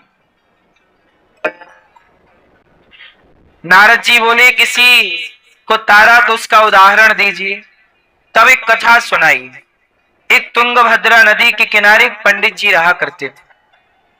पंडित जी की पत्नी का नाम था धुंधली। आत्मदेव जी नाम था पंडित जी का। अच्छा खासा पंडित जी कमा लेते थे, समाज में बड़ी इज्जत थी, पद प्रतिष्ठा थी, सब कुछ था। नारद जी सब छोड़ करके, वो पंडित जी ने सब कुछ था पर सब अच्छा नहीं लगता था। क्यों? पंडित जी के घर ना पैसा बहुत था, इज्जत बहुत थी समाज में, पत्नी बहुत सुंदर थी, परंतु एक चीज की कमी थी। आत्मदेव जी के घर ना पुत्र नहीं था, बेटा नहीं था। पंडित जी रोया करते, हे भगवान बेटा नहीं दिया तूने, हे भगवान बेटा।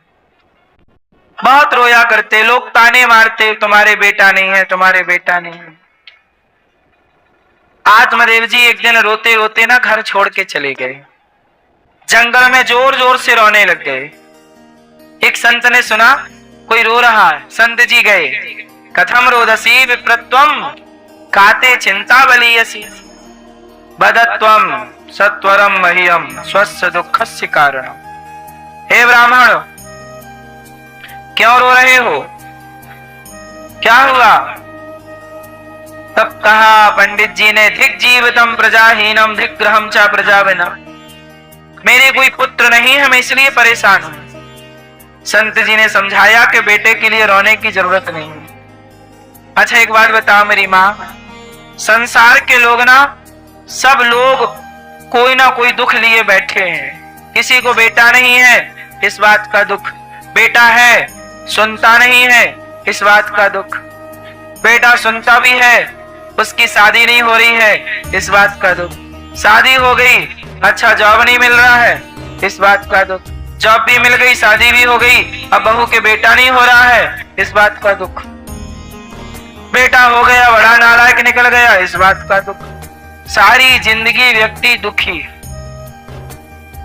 सुख की कामना करता है। अब सुख मिला, अब सुख मिला, अब सुख चाहते चाहते मर जाता है। लेकिन संसार में सुख नहीं मिलता। आत्मदेव जी रो रहे हैं, बेटा नहीं है। पंडित जी ने कहा, संत जी ने कहा, अरे बेटा नहीं मिल रहा तो मत रो। अच्छा मैया ये बताओ, बेटा होना जरूरी है कि नहीं है? जरूरी है। तो बताओ किसके लिए जरूरी है? क्यों जरूरी है बेटा? मैं आप लोगों से सवाल कर रहा हूं यूं ही, बताओ बेटा क्यों जरूरी है? उत्तर दो।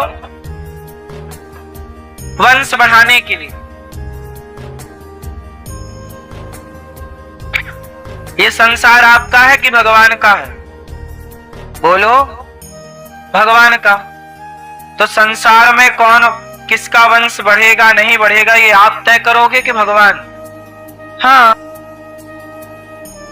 आप कहते हो वंश बढ़ाने के लिए बेटा चाहिए। भाई ईश्वर की मर्जी होगी तो वंश बढ़ेगा, नहीं मर्जी है तो नहीं हो रहा। आप परेशान क्यों हो रहे हैं? नहीं दिया ईश्वर ने तो कुछ सोच के नहीं दिया होगा, और दिया है तो कुछ सोच के दिया है। दोनों परिस्थितियों में आप प्रसन्न क्यों नहीं हैं? आपको बेटा हो गया तो आप प्रसन्न हैं, नहीं हुआ रो रहे हैं। यदि हो गया ये कृपा है ईश्वर की। अच्छा बेटा नहीं हुआ तो ये कृपा है कि नहीं है? बोलो। लोग कृपा अपने हिसाब से सेट करते हैं। हो गया तो कृपा है, और नहीं हुआ तो भगवान की कृपा नहीं है। अच्छा एक बात बताओ, माँ बच्चे को लड्डू देती है तो प्यार होता है कि नहीं? और माँ बच्चे को थप्पड़ मारती है तो माँ का प्यार है कि नहीं? बोलो। माँ लड्डू देना तो भी प्यार है, और बच्चे को थप्पड़ मारे तो भी प्यार। खिलौना खेलता है, माँ छुड़ा के रख लेती है, चल नहीं खेलना। माँ खिलौना दे तो प्यार, और छुड़ा के रख ले ना दे तो प्यार। ऐसे ही है ये बेटा बेटी, संसार का सुख केवल खिलौना है। ये खिलौना मिल जाए तो भी कृपा, और ना मिले तो भी कृपा समझना चाहिए। यही भक्त है, ये भक्त के लक्षण है। मीराबाई को कहां बेटा मिला? पर मीराबाई ने एक बार नहीं कहा कि भगवान तुमने हमें बेटा नहीं दिया। और तुम इतनी बड़ी भक्त होती तो 100-200 बेटा मांग लेती। हे भगवान ये भी दे दो वो भी दे दो। ये भगवान की इतनी बड़ी भक्त है मीराबाई, कहीं कहा मीरा ने कि मुझे बेटा चाहिए? क्या पाया मीरा ने? क्या बोला? मेरे तो गिरधर गोपाल, वो दूसरा कुछ चाहती ही नहीं। अच्छा बेटा बड़ा है कि भगवान बड़े हैं? मीरा ने किसे पाया? बेटे को कि भगवान को? अरे बच्चे तो सब पाते हैं, जीवन सार्थक तो उनका है जो भगवान को पाते हैं। तो बेटे पाए, क्या पाया? बेटा। बच्चे तो देखो कुत्ता बिल्ली भी पा रहे हैं, बच्चे तो कुत्तों के भी होते हैं, नहीं होते? साल में 2 बार नहीं? बिल्ली के भी बच्चे होते हैं, चिड़िया के भी बच्चे होते हैं, सबके बच्चे होते हैं, सर्पणी के भी बच्चे होते हैं। ये संसार एक खिलौना है ईश्वर का, समझो आप। संसार में उलझे ना रह जाना मेरी मां। बेटा नहीं मिलता तो लोग बेटे के लिए रोते हैं, मिल जाए और बेटा दुष्ट निकल जाए। आत्मदेव जी को बेटा नहीं था, रो रहे। संत जी ने फल दिया, पत्नी को देना, पत्नी ने गाय को खिला दिया। बहन का बच्चा खरीद लिया, वो बड़ा होके मारा, आत्मदेव जी को डंडे मारा, धुंधकारी डंडे मारा तो आत्मदेव जी रो रहे हैं। क्यों रो रहे हो? बड़ा कह रहे थे बेटा चाहिए। कई बार भगवान यदि कुछ नहीं देते ना, उसमें भी कृपा है। कैसे? आत्मदेव जी को बेटा नहीं दिया था ना, तब आत्मदेव जी ज्यादा सुखी थे। और बेटा हो गया तो धुंधकारी जूतों से मारता है, लाठी से मारता है। भगवान को पता था कि तुम्हारे भाग्य में बच्चा नहीं है, और यदि होगा तो बड़ा कष्ट देगा, तो ना दे करके ईश्वर ने उस कष्ट से आपको बचा लिया। लेकिन आपको तो ईश्वर की मर्जी अच्छी नहीं लगी और आपने मांग लिया, जिद कर ली, और भगवान ने दिया तो कैसा मिला? धुंधकारी जैसा। इसलिए मेरी मां, ईश्वर के विधान में प्रसन्न रहो। ईश्वर का क्या है? क्या? विधान, विधि का विधान। बेटा नहीं मिला, विधि का विधान है। मिल गया। कई बार आप कहते हो बच्चा क्यों नहीं हो रहा है? इसलिए नहीं। अच्छा, बच्चा किसी के क्यों नहीं होता? जिसका बेटा होता है वो माँ बाप का ऋण चुकाने आता है। जिसके सिर पर ऋण था, जिस माता पिता के सिर पर ऋण था, वहां बच्चा आ गया चुकाने। जिस माँ बाप के सिर पर ऋण था ही नहीं, भगवान ने कहा तुझे जरूरत ही नहीं है, तू तो यूं ही मुक्त है, क्या जरूरत है? लेकिन आप संसार को देखते हो तो लगता है कि एक खिलौना हमें भी मिल जाता।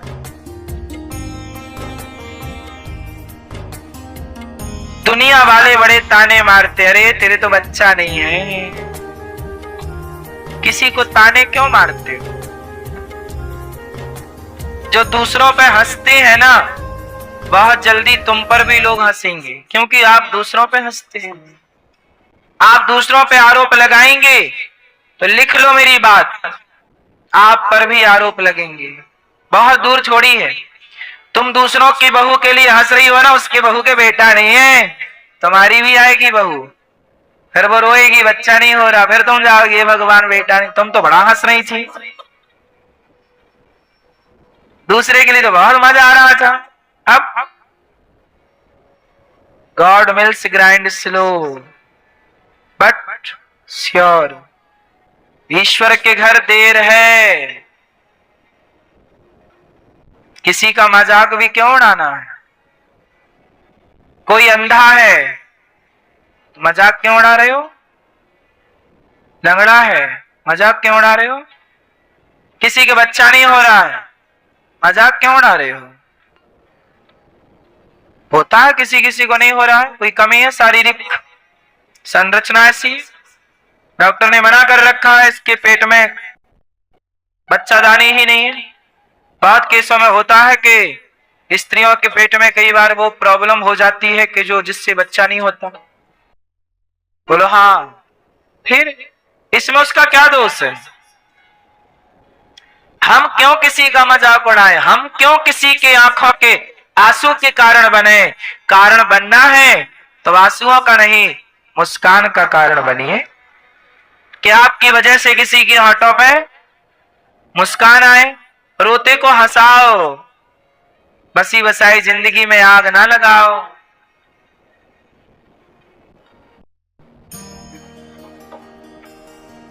जो दूसरों के घर उजाड़ता है उसके भी घर जल्दी उजड़ जाते हैं। इसलिए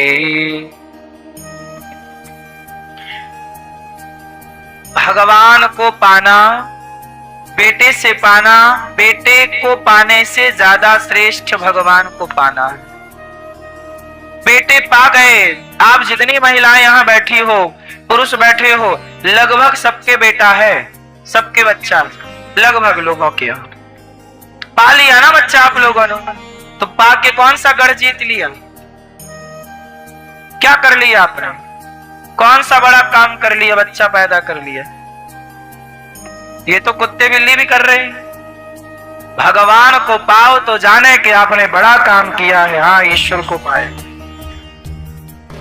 भगवान को पाना सबसे बड़ा काम है।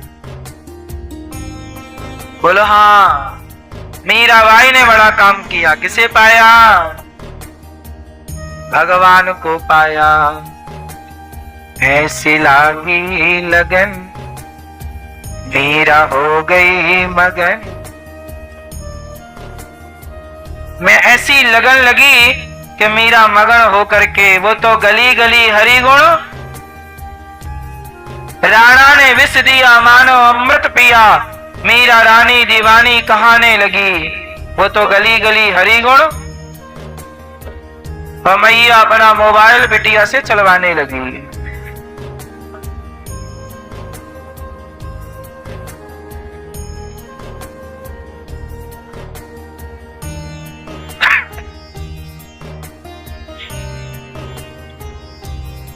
तो भगवान को पाया मीराबाई ने। आप भी बेटे के लिए रोया ना करो। आत्मदेव जी को बेटे ने खूब डंडे से मारा। आत्मदेव जी, हे भगवान काहे दे दिया ऐसा बेटा? गोकर्ण जी आए, आप ही तो जिद कर रहे थे बेटा बेटा। लो अब लो बेटा, रखो बेटो अब। भगवान जो देते हैं वो विधान सही है। बोलो हाँ कि ना? ईश्वर के विधान में प्रसन्न रहा जाए, यही सर्वोत्तम पक्ष है। उत्तम।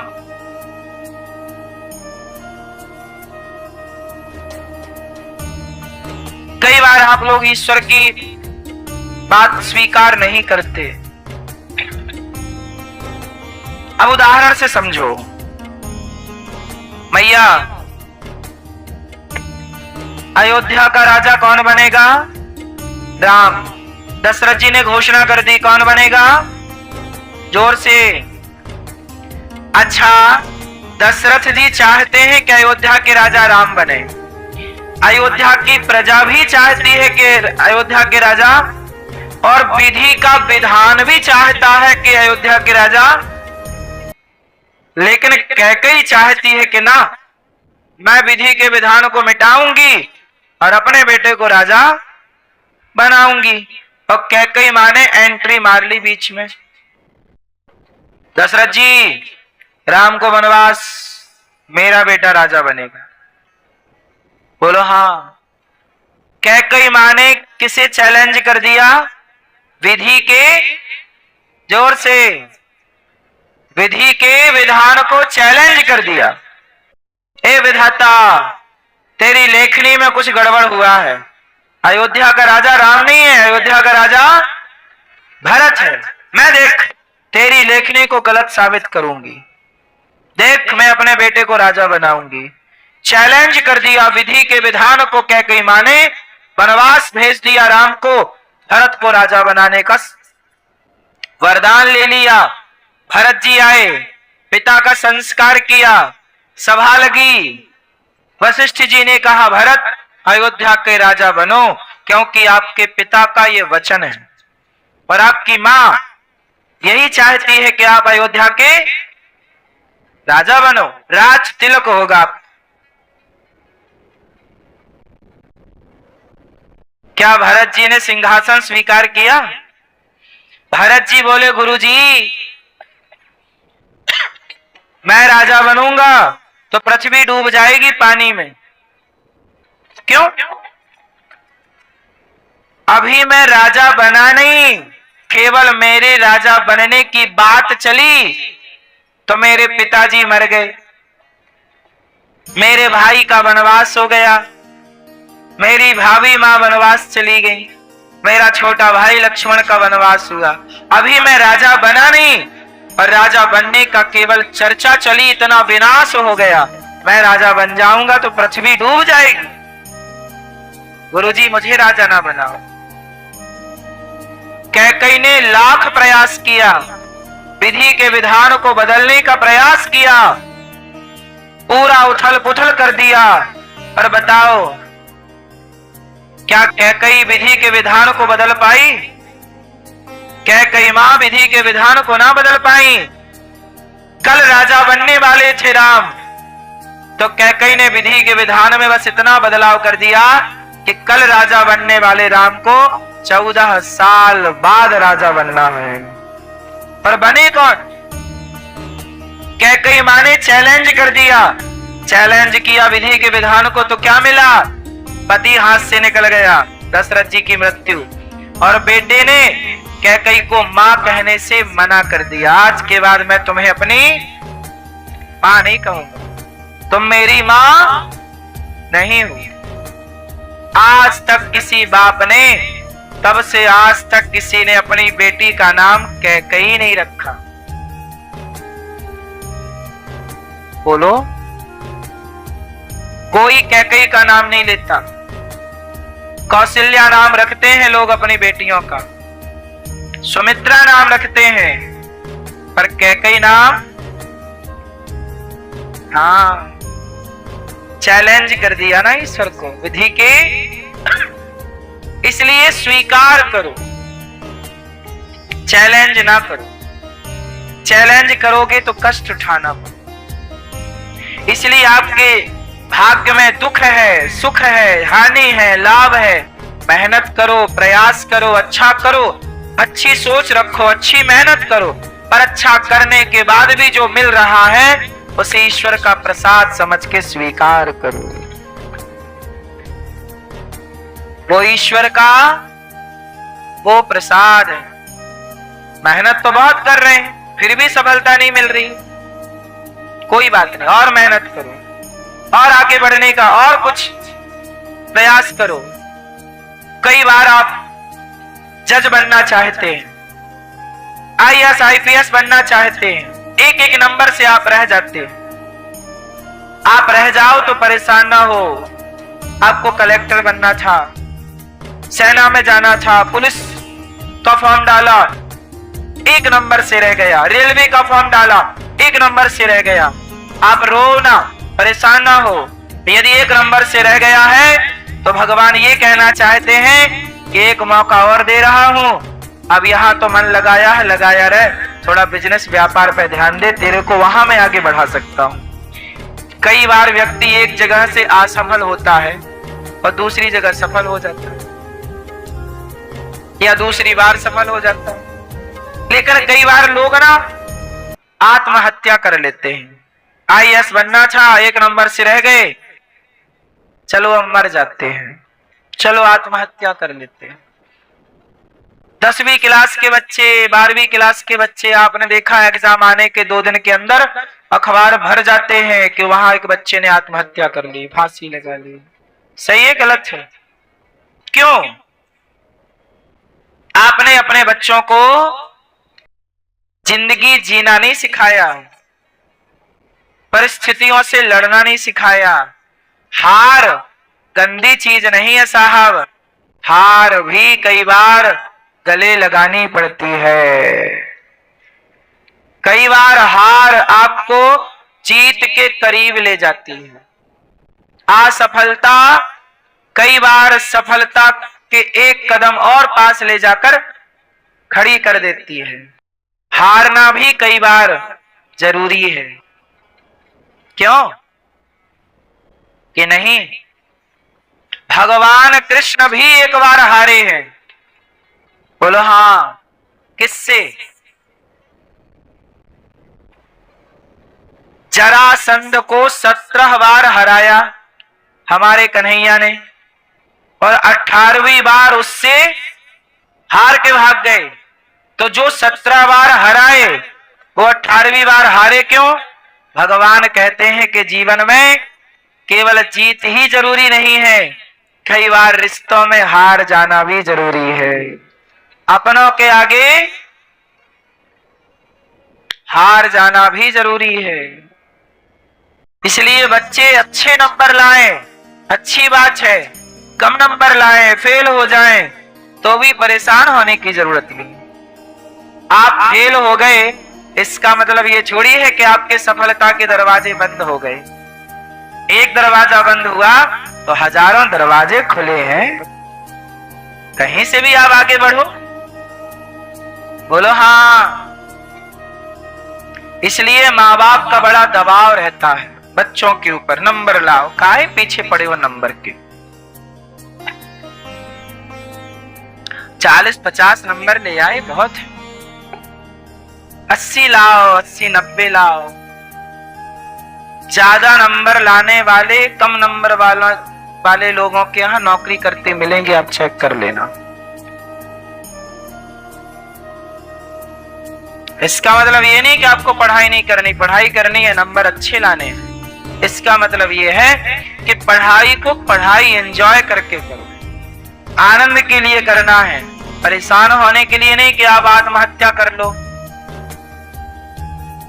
डिप्रेशन में चले जाओ। इसके लिए पढ़ाई थोड़ी की हमने।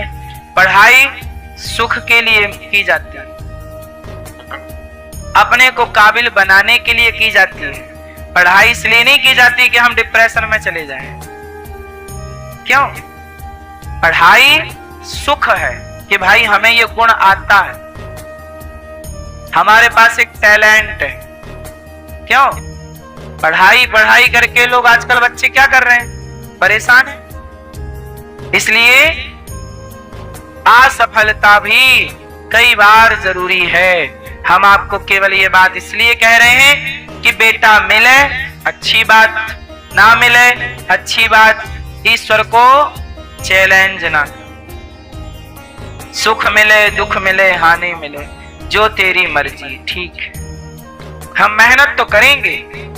अनिरुद्धाचार्य अपना काम पूरा करता है, पूरी ईमानदारी से हम अपना काम करते हैं।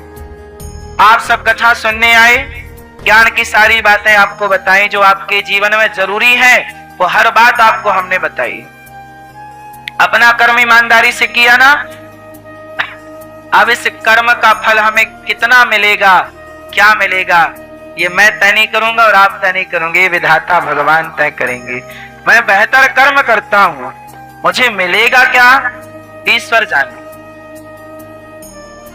गौरी गोपाल आश्रम में सेवाएं हो रही हैं, वृद्ध माओं की सेवा। 310 माताएं यहाँ रहती हैं, हजारों संतों को भोजन मिलता है, अखंड रसोई चलती है।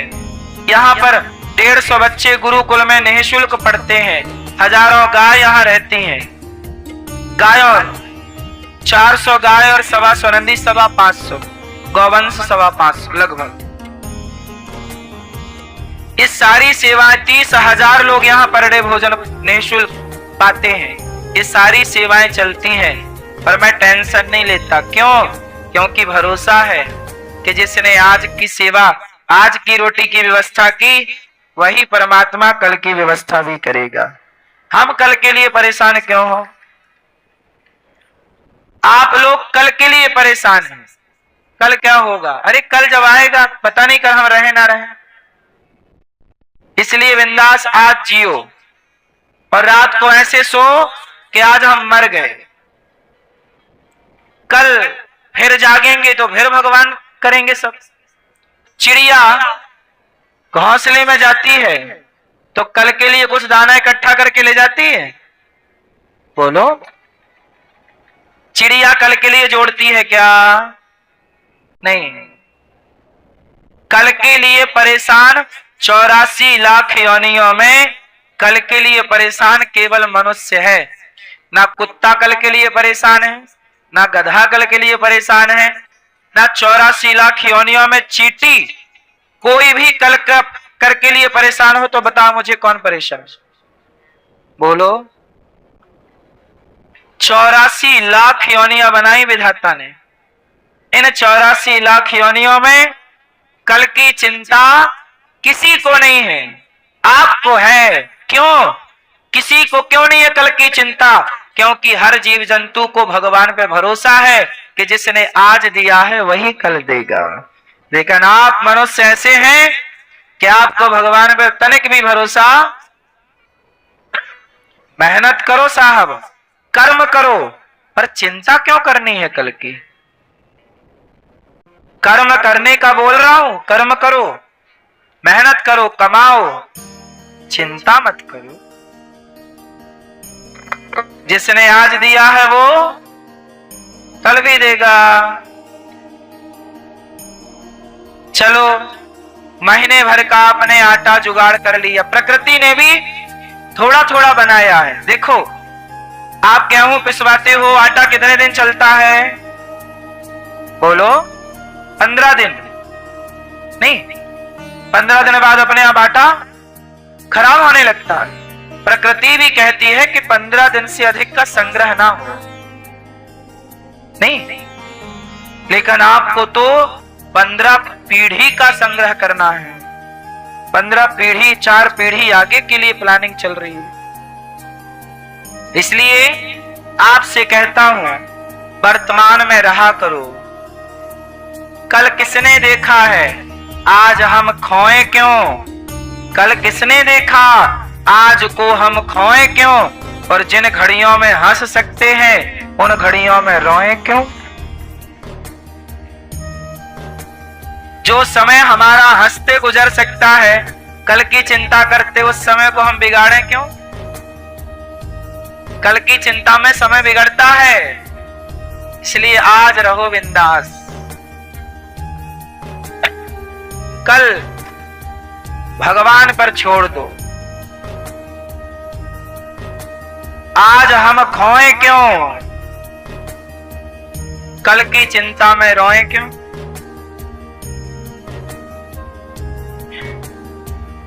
आत्मदेव जी को धुंधकारी ने मारा, तब गोकर्ण जी ने समझाया। देहे स्थिमान से रुधिरे भ्यमतिम त्यजत्वम, जाया सुतादिषु सदा तां विमुञ्चे। पश्यानिशं जगदिदं क्षणभङ्गनिष्ठम्, वैराग्य राग रसिको भव भक्ति निष्ठः।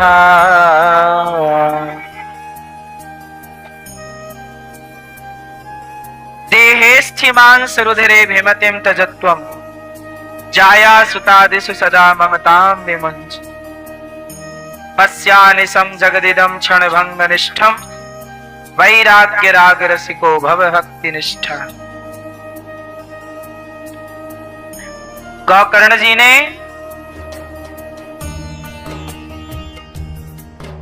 पिताजी को समझाया। पिताजी, आप कहते हो मेरी पत्नी ने धोखा दिया, बेटे ने मारा।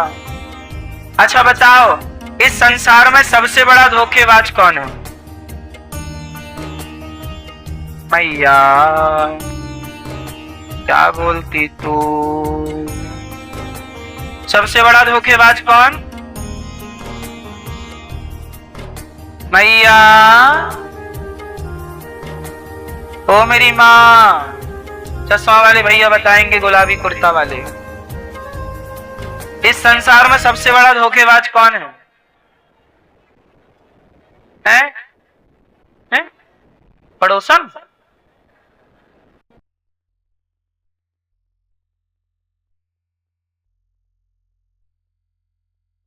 बैठे बैठे। इस संसार में सबसे बड़ा धोखेबाज कौन? पीले भैया बताएंगे। बताओ, सबसे बड़ा धोखेबाज कौन है? मनुष्य? नहीं, गलत उत्तर है। सबसे बड़ा धोखेबाज कौन? हम दूसरों को क्यों कहें तू धोखेबाज है? सबसे बड़ा धोखेबाज कौन? सबसे बड़ा धोखेबाज है आपका शरीर। आपका शरीर एक दिन आपको क्या देगा? धोखा देगा। आंख धोखा देगी, दिखना बंद हो जाएगा। कान धोखा देगा, सुनना।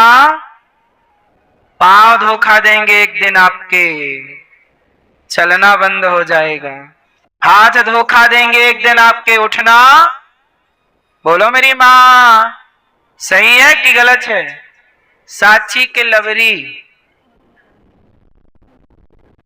साची साची साची कहो, लवरी ना कहो। लवरी मतलब जानती हो मेरी माँ? हैं? लवरी किसे कहते हैं? लवरी मतलब झूठ को लवरी, साची मतलब सच, लबरी मतलब। तो मैया बताओ सबसे बड़ा धोखेबाज कौन? आपका हाथ, पांव, आंखें, कान, ये शरीर आपका एक दिन आपको क्या देगा? धोखा। और आप क्या कहते हो? बेटे ने धोखा दे दिया, पत्नी ने धोखा दे दिया, पति ने धोखा दे दिया। संसार का धोखा दिखता है और खुद शरीर तुम्हें धोखा दे रहा है, तुम अंधे हो, दिखता नहीं है। जब शरीर आपका अपना नहीं है तो शरीर से संबंध रखने वाले लोग अपने कैसे हो सकते हैं? ये संसार में सब लोग एक दूसरे को क्या दे रहे हैं? धोखा। सब एक दूसरे के धोखे में। पत्नी बोलती है बहुत प्यार करती हूं, पति बोलता है आई लव यू। ये क्या है? क्या है ये? पति आपको प्यार करता है कि नहीं? आप प्यार करती हो पति को? नहीं। मैया एक राजा थे, वो अपनी पत्नी को बहुत प्यार करते थे। कोई फल लेके आए पंडित जी, साधु जी, राजा साहब ये फल खा लो सदा जवान रहोगे। भर्तृहरि की कथा है। भर्तृहरि बोले कि मेरी पत्नी को मैं बड़ा प्यार करता हूँ, वो फल की ताकत थी कि जो खाएगा सदा जवान रहेगा। तो राजा बोले मेरी पत्नी खाएगी सदा जवान रहेगी, मुझे सुख मिलता रहेगा, पत्नी को दे दिया। अच्छा, पत्नी का चक्कर था सेनापति से। पत्नी बोली राजा साहब मैं बाद में खाऊंगी, आप जाओ। राजा गए, सेनापति को बुलाया, आओ आओ आओ, ये सुनो, ये फल खा लो, तुम सदा जवान रहोगे, हमें सुख मिलता रहेगा। सेनापति फल लेके चले गए। सेनापति का चक्कर था वहां की नाचने वाली से। नाचने वाली को बुलाया। केवल है नहीं, सही कथा है ये घटना घटी। अब नर्तकी नाचने वाली को सेनापति बुलाया, आओ आओ आओ, सुनो बहुत प्यार करते हैं तुमसे, ये फल खा लो, तुम बहुत सुंदर हो ना, सदा जवान रहोगी और हमें सुख मिलता रहेगा। वो नाचने वाली बोली हे भगवान मैं सदा जवान रहूंगी तो नाचती ही तो रहूंगी और नचाएंगे लोग, इसलिए ये फल राजा को देती हूँ, राजा खाएंगे तो हमारे अच्छे राजा हैं, समाज की सेवा होती रहेगी। तो वो नाचने वाली राजा के पास गई, महाराज ये फल लाई हूं, खा लो। राजा बोले ये बताइए फल तेरे पास कहां से आया? ये तो मैंने अपनी पत्नी को दिया। सच बताओ। राजा कह रहे थे मैं पत्नी से बहुत प्यार करता हूं, पर राजा की पत्नी राजा को धोखा दे रही थी कि नहीं? और रानी बोल रही थी मैं सेनापति से प्यार करती हूं, तो सेनापति रानी को धोखा दे रहा था कि नहीं? बोलो। और वो सेनापति दासी से, नाचने वाली से प्यार करता था और वो नाचने वाली सेनापति को धोखा दे रही थी कि नहीं? इस संसार में जिसे आप प्रेम कहते हो वो केवल धोखे में रखने का एक जाल है। एक दूसरे को धोखे में रखा जाता है, लगता है कि हम प्यार कर रहे हैं, हम प्यार कर रहे हैं। अरे भाई साहब, जब ये शरीर अपना सगा नहीं है तो संसार का कौन सा रिश्ता आपका है? हर रिश्ते स्वार्थ से भरे हैं। इसलिए भगवान से संबंध जोड़ो, संसार में ना उलझे रहो। क्यों? सही है। सबसे बड़ा धोखेबाज कौन? शरीर। गौकर्ण जी ने ज्ञान दिया। आजकल बच्चे अपने माँ बाप को धोखा दे रहे हैं, माँ को छोड़ के भाग जाते हैं गौरी गोपाल वृद्धाश्रम। बोलते बेटा, हम बेटों को फोन लगाते हैं, बेटा तुम्हारी माँ रो रही है तुम्हारी याद में, आओ ले जाओ अपनी माँ को। कोई नहीं आता, बेटे मना कर देते हम नहीं आएंगे। माँ की मृत्यु हो जाती है फिर भी हम बोलते हैं बेटा अपनी माँ को अंतिम दर्शन कर लो, मना कर देते हैं बच्चे। जिस माँ ने पाला पोसा, पढ़ाया लिखाया, खिलाया पिलाया, वो बेटे पत्नी को पाके माँ को भूल गए कि नहीं? फिर प्यार कहाँ था? स्वार्थ ही तो था। एक को पाके लोग दूसरे को पत्नी पाई तो कौन भूल गए? माता भूल गई, पिता भूल गए। इसलिए मेरी माँ आपसे कहता हूं कि आप गौरी गोपाल आश्रम में चल रही सेवाओं से अपने आप को जोड़िए। आजकल बेटे अपने माँ बाप को घर से निकाल देते हैं।